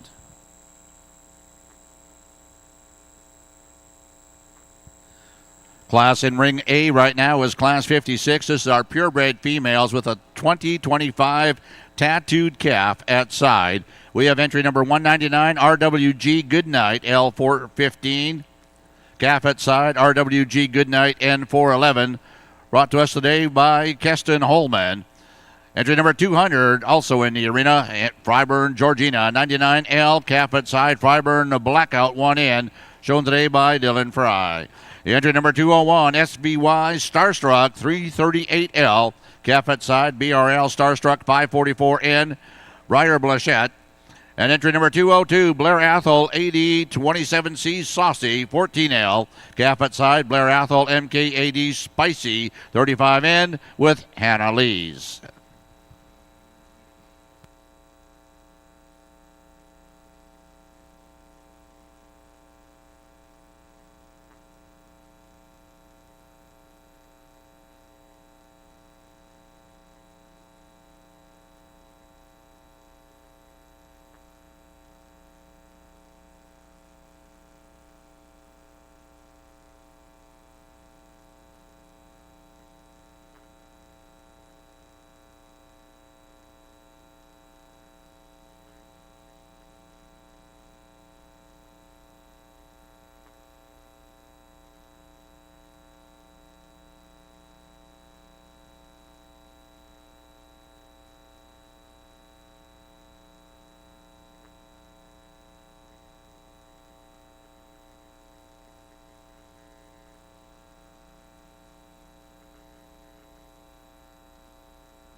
Well, if anybody wants a challenge today, I'd love you to go through every breed in every barn and find me more variety in terms of type than we've got in this ring.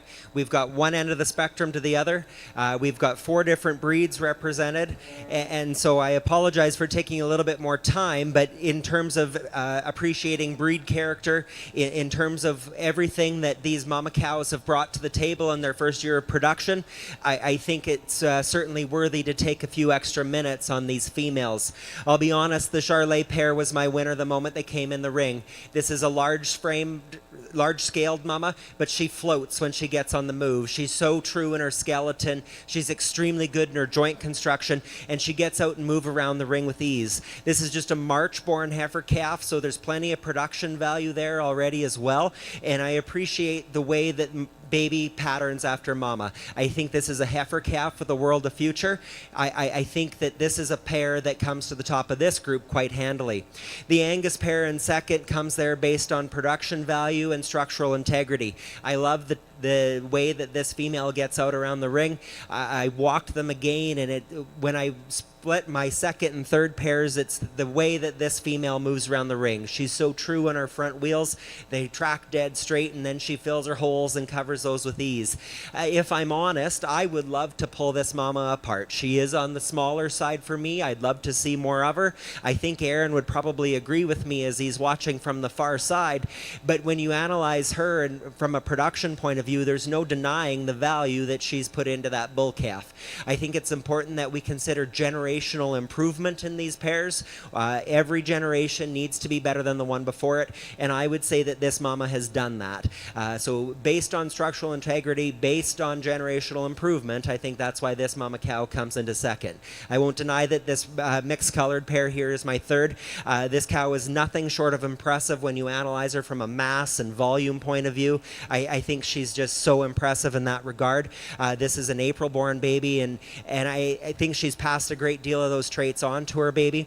In each case, I'd love to make them just a little bit more true. The heifer calf, I'd love to make her a little more true off of her hind wheel, and the mama, I'd make just a little more true off of her front wheel. When this mama cow comes at you, she wants to roll ever so slightly off of her front wheels, and I'd make that adjustment about her. And I'll be honest, that's what I was watching for when I did this second lap, comparing the black cow versus that big red cow. Our Hereford cow here is one that's so attractive. I love the way that this pair patterns similarly. I would love to just give this mama cow a little bit more balance to her udder. I'd love to just drop that fore udder ever so slightly and balance that out to compete with these cows above her. But I'll be honest, she landed in a real tough split, and this is a really high caliber group of 4 pairs. Again, if anybody wants to take that challenge and find me more variety, I can't wait to hear what you find.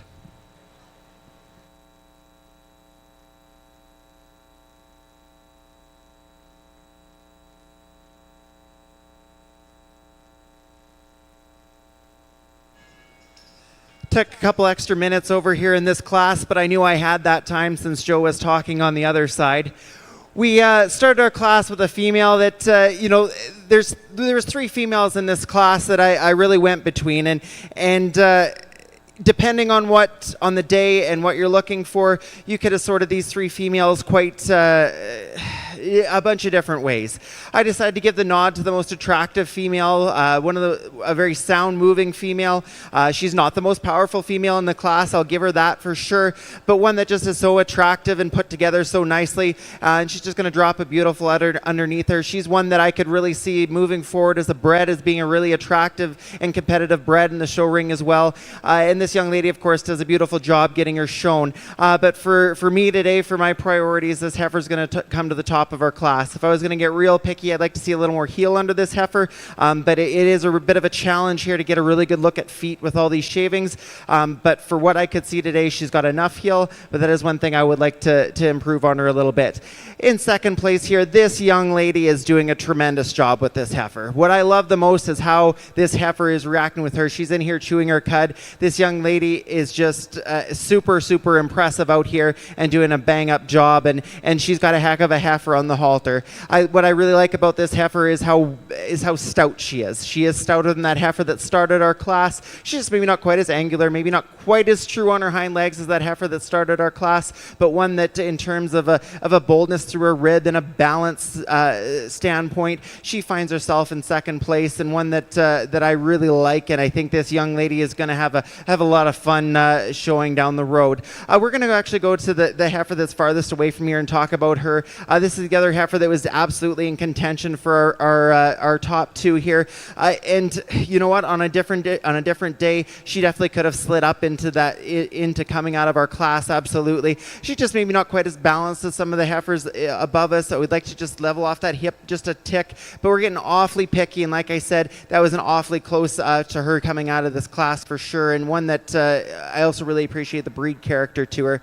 These other two heifers that we got standing here, maybe two of the most powerful heifers we have in our class.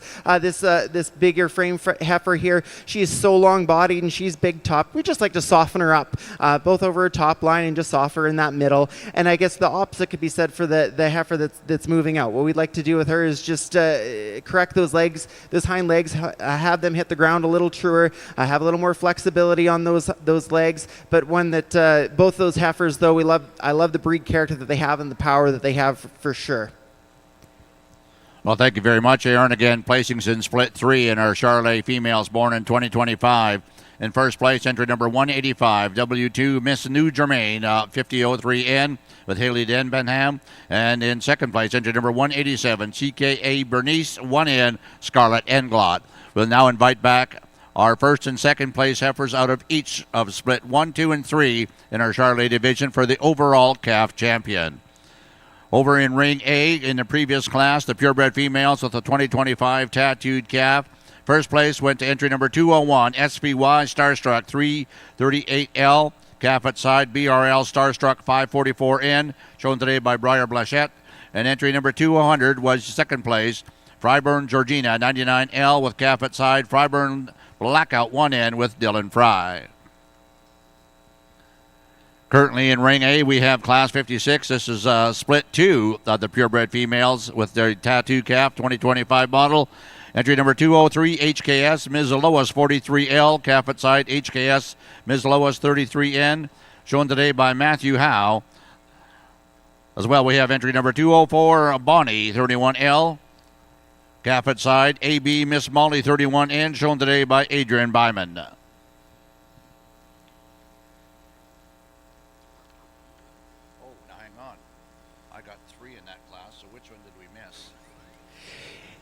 Again, a great deal of variety and just a pair of females in our second split of cow-calf pairs. I'm going to give the nod to this Limousin cow, who's such a balanced and well-matched pair. I mentioned in that last class something that we believe is really important is generational improvement. That heifer calf is outstanding. The cow is extremely good, but the heifer calf is outstanding. Both of them are really good in their design and their construction. I appreciate the joint movement that these females have. I would love to see this cow milking, and I have no doubt the exhibitor would too, but I think that udder is certainly tidy. It doesn't look like there's any real issues to be concerned about with it, but this pair really does come to the top of this class quite handily. Our Charolais cow that comes into second hole ran into a real tough competitor. This is an impressive mama cow when you analyze her from a mass and substance point of view. There is a ton of cow here, and I use that word literally. I think she might be close to a ton. She is a big girl. That's just a really impressive calf in front of her as well. I dare say generational improvement again. I think that front baby might be just a little bit better than her mama behind her, but a cow that I'd love to just tidy up that front teat if I could, give her a little bit more balance to that udder, and then just balance her out from end to end. She wants to break apart in her top ever so slightly compared to our front cow, and one that just some differences in type and kind, but I sure appreciate a lot about both of these pairs.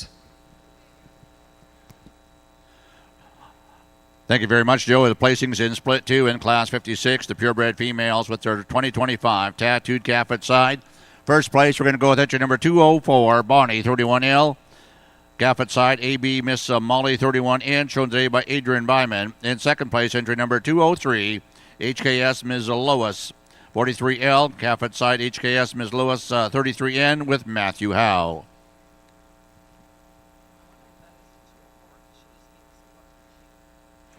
Over here in Ring B, we've got our Charolais Heifer Calf Championship here, and I'm going to be honest, there's a heifer calf in here that kind of runs away with it. One that I think really fits exactly what we're going to be looking for here today, and that is in terms of soundness, udder quality, breed character, some power and femininity. There's one that just really wraps that into a really neat package. When we go on to a reserve, we get a little tighter in terms of just some back and forth. I think what it's really going to come down to is some breed character. Actually, is where we're going to split the two females that are in the hunt for second or for reserve out here today.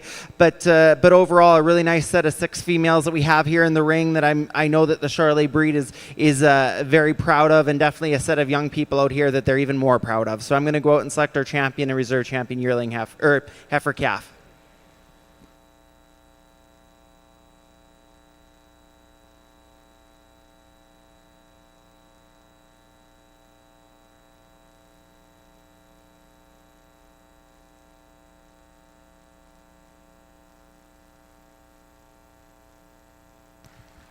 And your champion heifer calf is entry number 170, SVY Elsa 550N, shown today by Katie Kozlowski.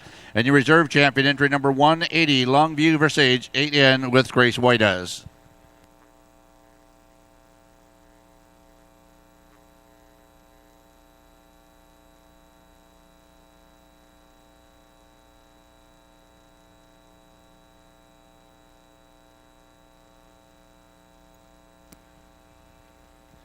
We do want to correct the placings that I announced in Class 56.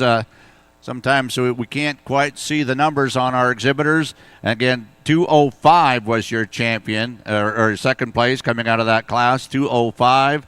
Again, that is RPY Payne's Lila 9L with her calf at side, MVHR Naomi 503N with Madison Robertson.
We're going to move on to class number 53 in Ring B. This will be the split one of our Charolais purebred females born in 2024.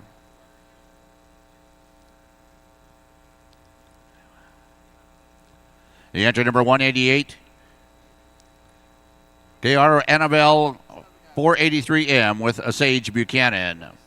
Entry number 189, BDT Magic 13M, Mackenzie Temple. Entry number 190, Breach MCC Rumplundments 4501, Claire Cadu. Entry number 191, McTavish Jewel 43M with Sawyer McTavish. Entry number 192, SVY TR Ms. Elsie 431M with Briar Blanchette. And entry number 193, Longview Royal, not 59M, with Declan Elm. This is split one in class 53. We've got 4 pairs in Ring A that I sure think have a great deal of value and a lot to offer the industry. I hope that these are building blocks for these young producers' own personal herds. I can tell you that Aaron and I both grew up through junior programming, and we built our cow herds based on junior shows and the opportunity to buy 1 heifer a year. And I know that each time you add a heifer to your arsenal, you've got high hopes and you've got big dreams of what they're going to contribute to your work. And so I hope that these 4 pairs are that for these young people. We've certainly got some differences in type and kind again, but I think in terms of structure and all of those pieces that Aaron and I hit so hard hard every time. We're going to go ahead and use this black Limousin pair back here. They're so well matched. I think that's just a beautiful pair of females. I'll be honest, it is the heifer calf that runs away with things. I think she's just truly a unique female, and I absolutely love that female. We're going to use this Charolais cow for reserve. That's just an awesome mama cow, a high production type female, and I think they certainly have a lot of value to add to the Charolais breed. Congratulations. It is a ton of work to bring these pairs out, and so please give a round of applause to these exhibitors that brought pairs.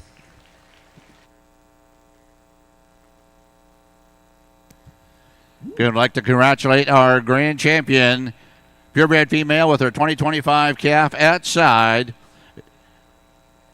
Grand champion goes entry number 205, RPY Payne Zalala, 9L. Calf at side, EMF HR Naomi 503N with Madison Robertson. Your reserve champion coming out of split one, entry 201, the SVY Starstruck 338L. Calf at side, BRL Starstruck 544N, Briar Blanchette. Again, congratulations.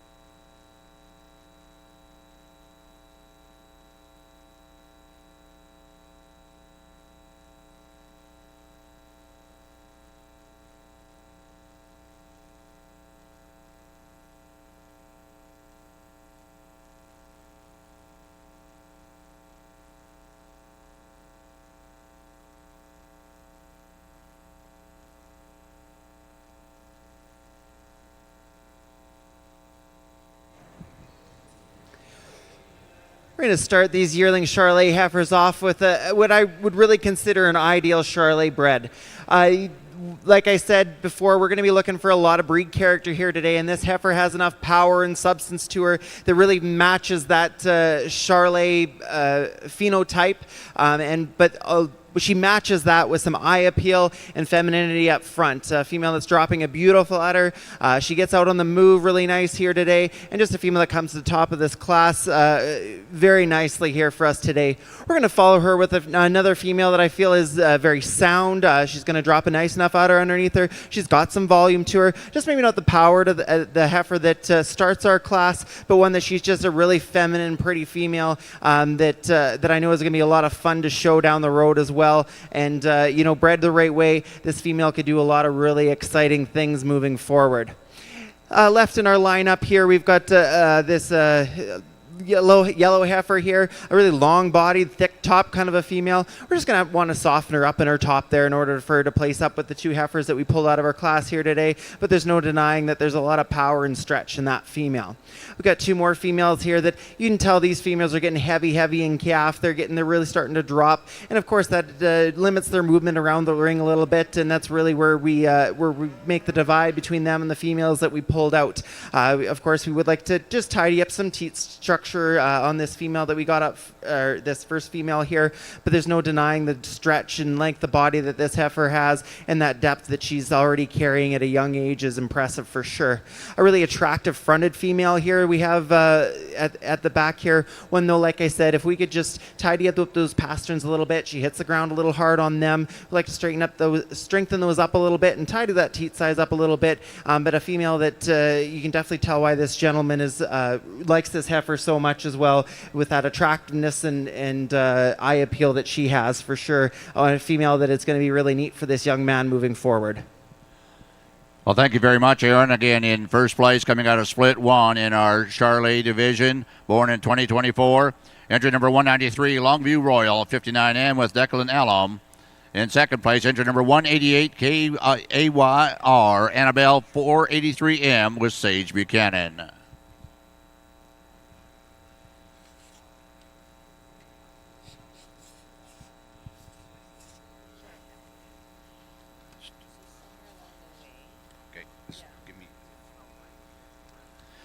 Class in Ring A right now is Class 58, bred and owned purebred females. We have entry number 206, Red Cobb Amber, 216N, Corbin Reed. Entry 207, near Nirvana, Moment 1N, Abigail Tillman. Entry 208, Edensville Empress Nyla, 44N, Braden Mills. Entry 209, AJT Miss Molly, 25N, Ava Tim. RBP Miss Caliber 6N, Rebecca Porter. And entry 211, ACC Legacy Lady, 204N, Chance Alstad.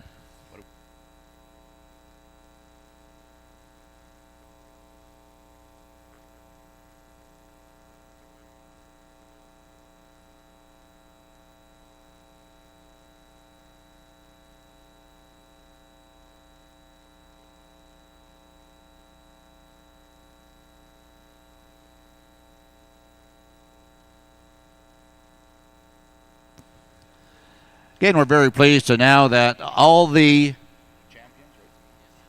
champions that we have been acknowledging in each breed, as well as the champion in the commercial division, they qualify. They would have received, again, if we can get this up on the big screen, DLMS, somebody if you can. This is the Calgary Stampede Western Elite Bred Heifer Invitational Qualifier.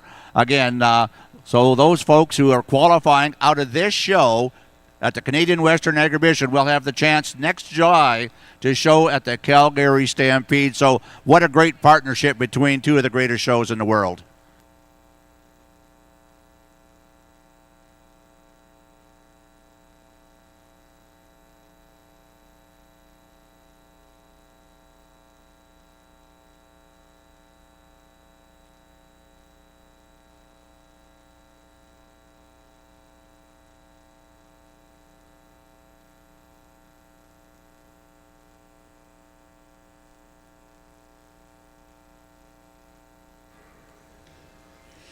Well, I can promise Aaron's going to be a little bit choked on the other side that I got to judge bred and owned, because this is absolutely his favorite class of the day. There is no greater opportunity to be given to kids than to show off what they're producing in their own work. And so please join me in a round of applause for these kids that raised these cattle. My hat's off to Agribition for including this in junior programming. I think it's one of the most critical classes we can encourage. I know that Aaron and I really are at the spearheaded, I guess, of the Canadian Junior Gelbvieh Association Junior Show we have each summer, and we are really working hard to create the bred and owned division, because if there's a future in the cattle industry, it's when we give kids ownership and give kids opportunity to make decisions and put them in the driver's seat that are going to propel their own work forward. And so my hat's off to Agribition for including this, and to these members for taking advantage of the opportunity. We're going to start in a very logical position for me with this black heifer. She's really bold in her type, and she's plenty long-bodied. I would love to give her just a little bit more mobility off of her hind wheel if I could as she gets on the go, but that's a really attractive, user-friendly type of female that I think has a lot of future in terms of her type. We're going to follow in with the Charlet heifer that's just lands in that second hole from a balance point of view. She's nicely constructed and well put together. I like her through her front third, and she's good enough on the move. She is certainly not as bold or as heavy muscled as the heifer that wins the class, but I think she's a really logical place to land into that second hole. Young man's Hereford heifer here is one that you love from a construction point of view. Again, I mentioned in the Hereford class, I'd just love to see more of her. I'd love to just give her more jam and more go to compete with these other heifers, but I think a female you appreciate from a construction point of view. The black heifer here lands in second, is one that really just got outgunned. When we analyze her from a breed character point of view, I'd love to see more of her for her age, but a female that gets around the ring well enough, and I'd love to just settle that tail head in if I could to move her up in class. The shorthorn heifer here is another one that we've seen earlier in the day, a female that just, I love the length of body, and I love the extension through her front third. I'd love to square her off over her hook to pin set in order to move her up. But congratulations to the 5 of you for bringing out your own heifer calves. I think that's pretty darn awesome.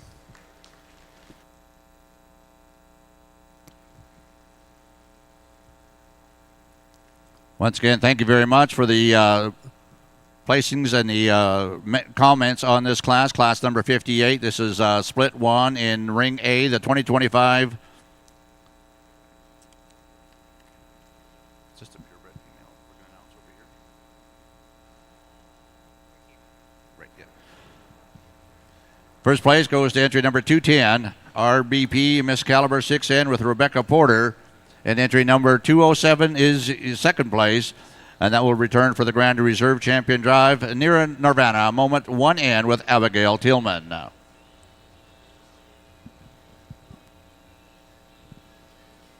Over here in our Charlet ring, we probably got one of the most consistent set of bred heifers that we've had in a class so far. And we started the class off with just a bell ringer, a female that she hits you right as soon as she comes in the gate. She's so elongated out of her front end. She moves so nicely. She's got a beautiful udder coming down. She's maybe not quite as powerful as our heifer in second place, but when you really analyze what this heifer has to offer, she comes to the top of our class. This heifer in second, I just want to comment on this young showman. I could watch him show any day. And I asked him a few different questions and he had an answer every time. I don't know if they were the right answer, but he had an answer and he was very confident in them. So I can definitely appreciate that. So you know what, young man, regardless of what you do in the cattle industry, you're a heck of a kid and good on you for being so confident out here. This female though, besides the young man that's on him, I just love her. She's big and she's bold and but yet she still has some femininity to her. She's sound enough for us here today and dropping down a really nice udder, so fits into that second hole quite nicely for us here today, and I'm looking forward to seeing her back in the bred heifer drive. These females that we left standing, this first heifer, one that we love the elongation of her. She's a long body, kind of attractive type of female, where we just got to tidy her uppers in that udder structure. Sure, we're that udder's dropping plenty early here for a female that's due in February, so we just like to tidy that up on her for her to be in the running here today. We go into two very similar type of females in terms that they got a ton of depth of body and thickness to them. The female that we've got still standing here, she just you may be getting a little full for us here today. We'd like to freshen her up a little bit, but one that you could definitely love for the depth of body and volume that she really does have.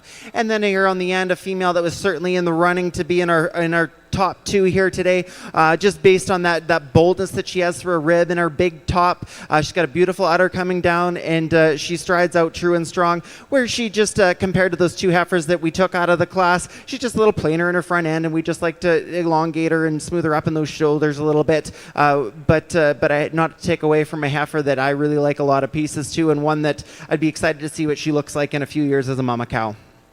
Well, thank you very much, Aaron. Again, the placings in split two in our yearling purebred Charlet division.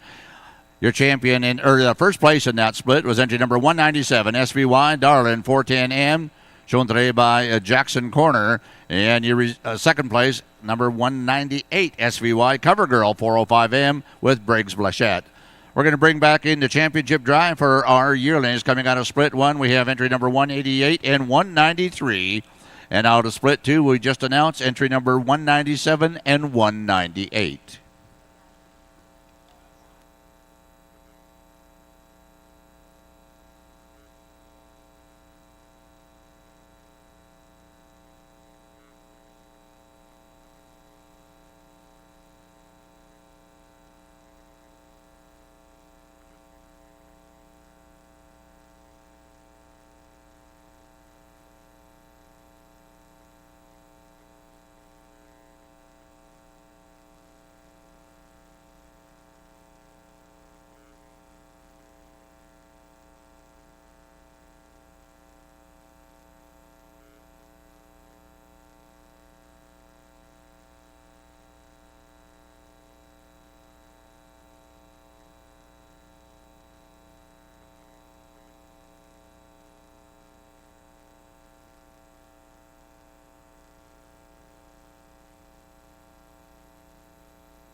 Currently in ring A, class 60. This is the bred and owned purebred female. We do have two exhibitors in this class. 212 TSS Katrina 3M, shown today by Harlan Osborne.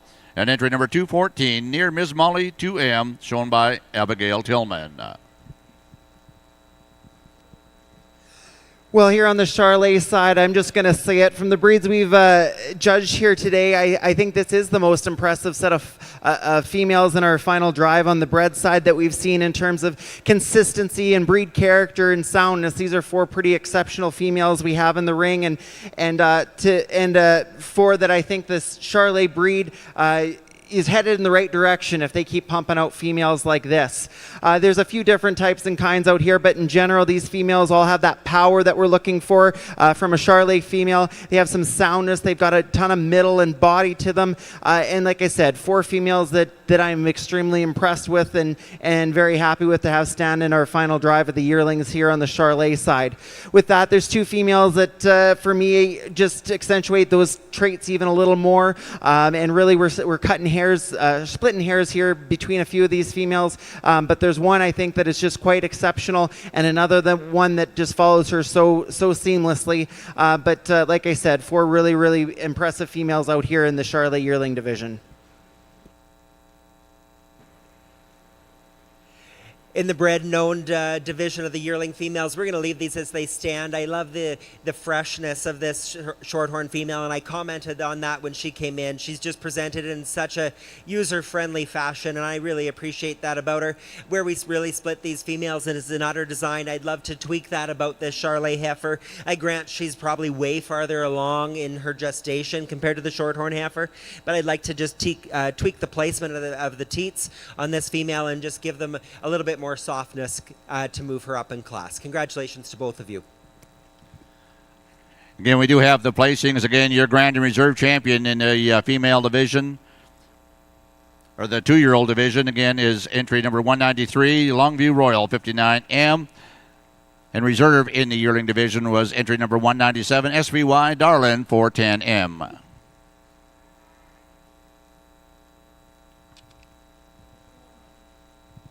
Placings in Class 60, the bred and owned purebred female born in 2024. First place, entry number 212, TSS Katrina 3M with Harlan Osborne. And second place, near Ms. Molly 2M with Abigail Tillman.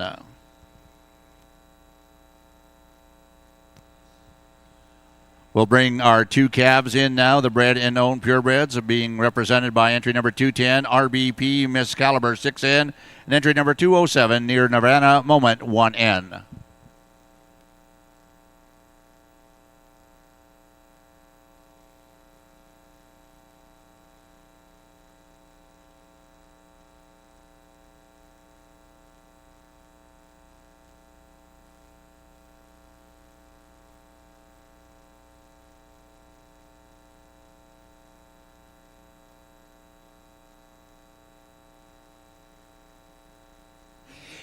Please, a round of applause again for this bred and owned division. It's such a critical building block of our industry.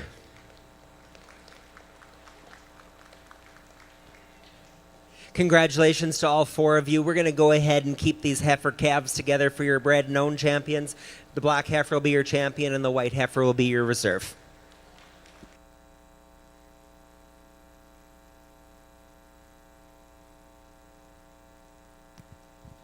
And congratulations to your grand champion, bred and owned purebred female, to entry number 210, RBP Miss Caliber 6N with Rebecca Porter. Your reserve champion, entry number 207, near Nirvana Moment 1N with Abigail Tillman.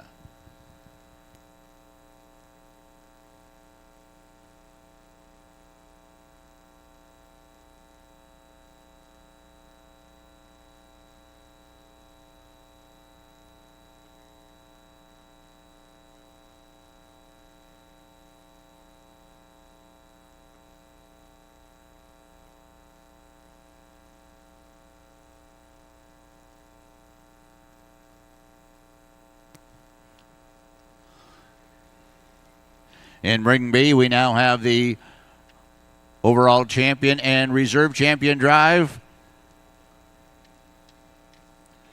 Coming out of our yearling division, we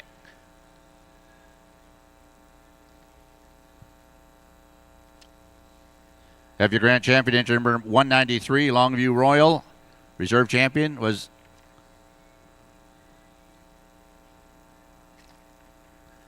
your champion was SVY Darling 410M.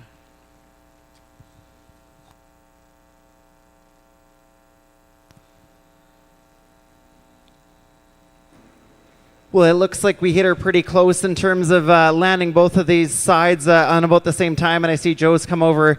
I don't know if he's figuring he needs his opinion on this one or not, but I've made my mind up on these females. We've got 4 pretty exceptional Charolais females out here in the ring, and there's 2 though that I think in terms of what we're looking for here today just hit it spot on, and 2 that I think are going to be very competitive when we get all these females into the ring here for our championship drive here in a few minutes. So I'm going to go out and find and slap our champion and reserve champion Charolais female.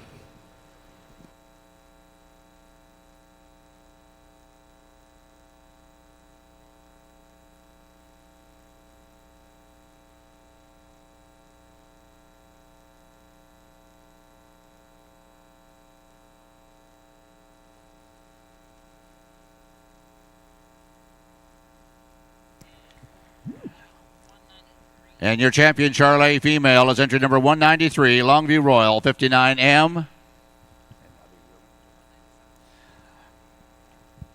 197.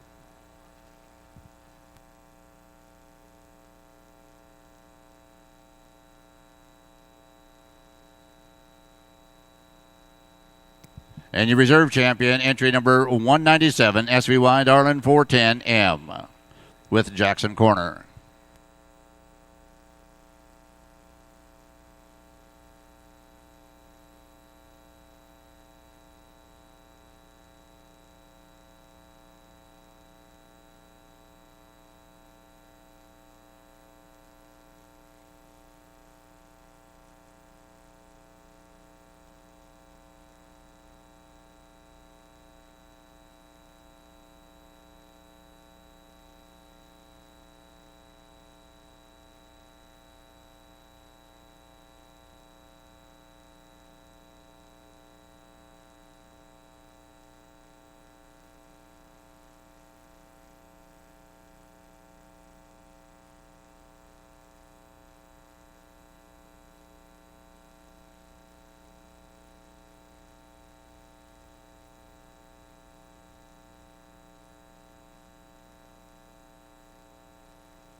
Well, ladies and gentlemen, we're just getting everything marshaled up in the back. What we're going to do is we're going to bring in the champions of each of the respective breeds, as well as the cow-calf divisions, etc. I'm going to place them over on the ring A side, and then we're going to bring in the reserve champions and place them on the ring B side.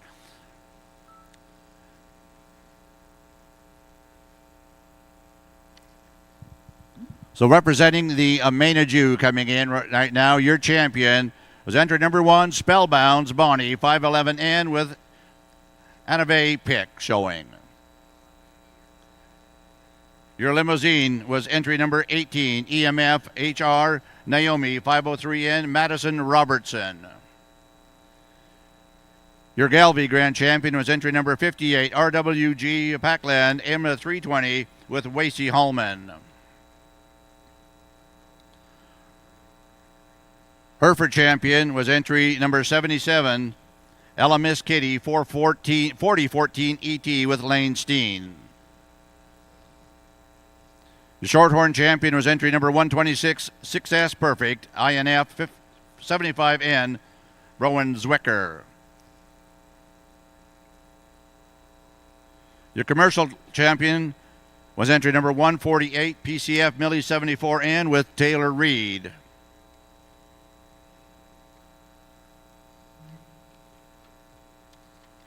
Your Red Angus Champion was entry number 167, Red Coburn Lassie, 4071 with Lexi Coburn. Your Purebred Cow-Calf Pair champion was entry number 205, RPY Paynes Lila 9L, Madison Robertson. The Bred and Owned Female, your champion was entry 210, RBP Miss Caliber 6N with Rebecca Porter.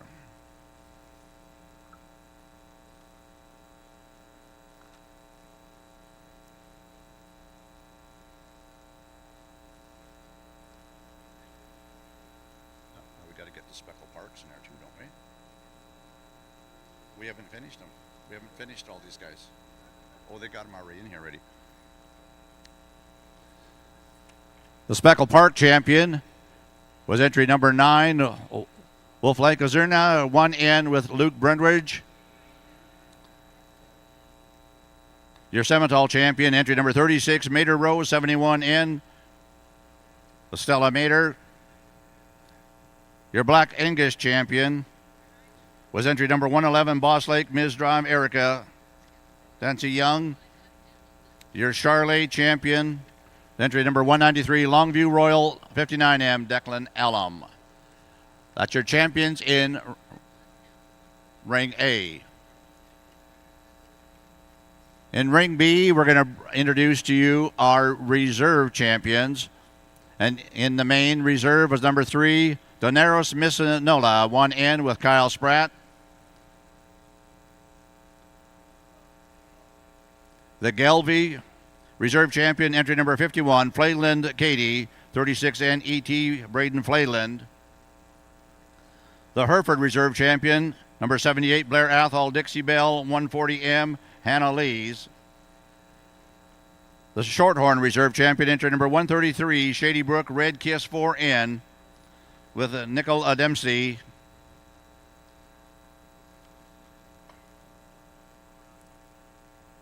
The Commercial reserve champion, entry number 151, Perot's Merlot, 2347 with Cozy Perot. The Red Angus reserve champion, entry number 165, L83 Millie, 437M. Your Purebred Cow-Calf Pair reserve champion, entry number 201, SVY Starstruck, 338L, Briar Blachette. And your Bred and Owned Female reserve champion, entry number 207, Nirvana with Abigail Tillman. Your Speckled Park reserve champion, entry number 14, KFC, Ms. Peppy 101M with Katie Cox. Your Simmental reserve champion, entry number 28, RF Scream 5117, Cade Ronciere. Your Black Angus reserve champion was entry 119, Golden Oak 1054, Magnolia 435N with Nevada Man. And your Charlet reserve champion was entered number 197 SVY Darlin 410M with Jack Horner. Ladies and gentlemen, how about a nice round of applause for your BMO Canadian Junior Beef Extreme.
Well, we've made it.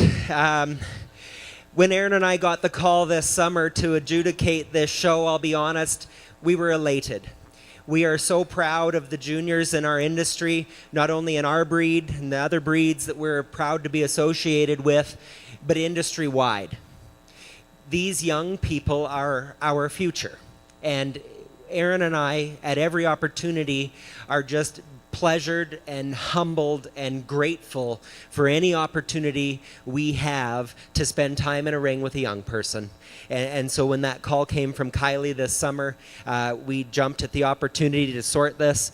We joked all summer when they told us about the new format with 2 rings. We were equating it to dueling pianos in Vegas. I'm disappointed no one has offered a paralyzer at this point because I've never sat in a piano bar in Vegas without one. So keep that in mind. We are just so proud of the group of cattle, and that all stems back to our gratitude and our pride in agribition. We are lifelong agribition supporters. I've missed one agribition in my 42 years, and it's just, if you are in the cattle industry, this is where you need to be. And our thanks and our gratitude to agribition for having us. Our thanks also to BMO. Murray and Chad, it's a pleasure to have had you both in the ring with us today. BMO has been long-time, generous sponsors of the Junior Beef Extreme, and it would be very awesome if you could join me in a huge round of applause for BMO.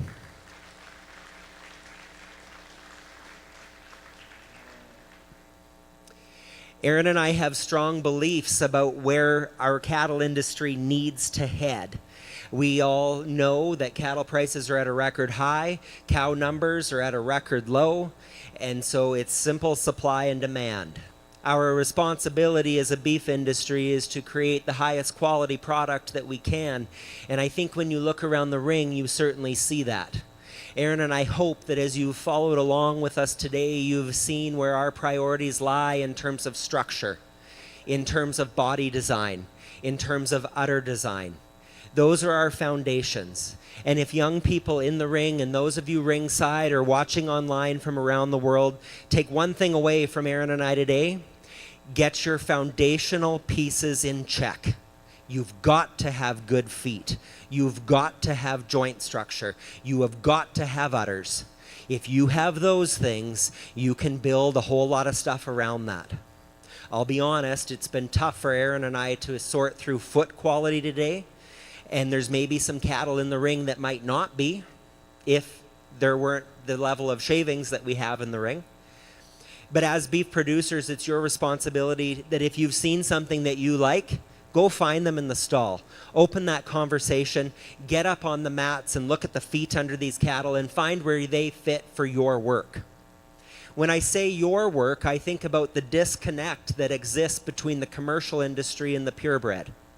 It's no secret that when commercial producers walk through agribition, they say, oh boy, my cattle don't look like that at home. It's our job as a purebred industry to shorten that divide and to bring people together. Agribition does that for us.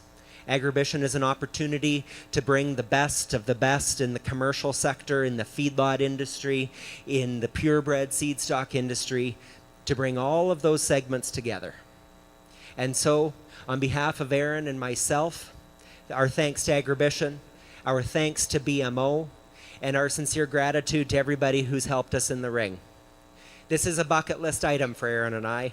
And the last thing I'll leave you with, juniors, set your sights high. You can't set the bar too high.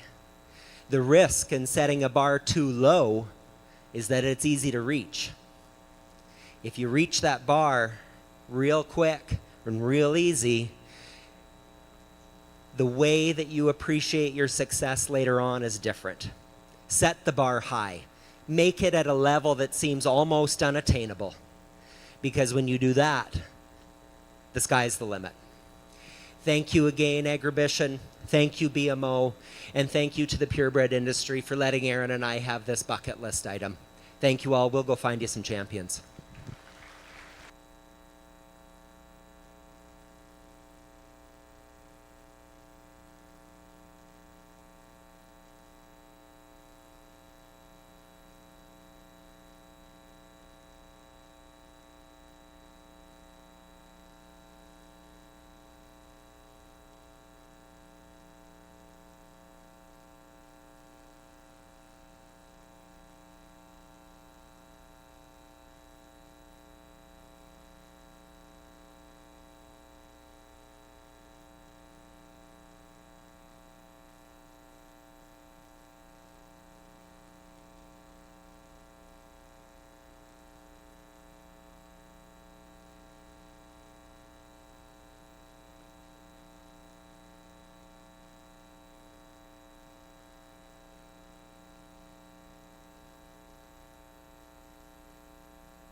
All right, and your champion, entry number 193, Longview Royal, 59M, and congratulations, Declan Elam, your extreme champion here in the BMO Junior Beef Extreme.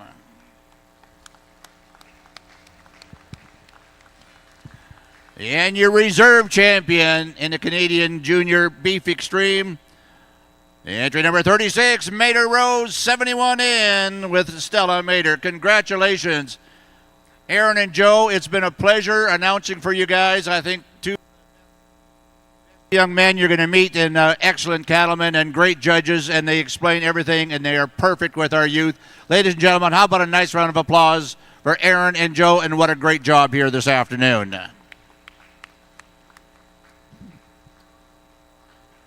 Well, ladies and gentlemen, that concludes the this portion in the GMC Arena. Our agribition staff have got a bit of work ahead of them. They're going to take down the center fence, get everything set up for the CN Supreme later on this evening. And again, if you want to come here, I would suggest you get a seat early. As well, there'll be the 50-50 tickets. We do encourage you to continue to buy and support the Agribition Foundation. The finals in the Maple Leaf Rodeo will be tonight at 7 o'clock over in the Brent Center. And if you feel like carrying on a little bit later, there's going to be a party in the dirt. It'll be starting 1/2 hour following the Agribition Rodeo, the Maple Leaf Finals. And I think we're going to go till about 1 o'clock tomorrow morning again. So have some fun, enjoy the sights, the sounds, and, of course, the smells of the Canadian Western Agribition. Thank you for taking time out of your day. God bless you, and safe travels whenever you're head out to go home.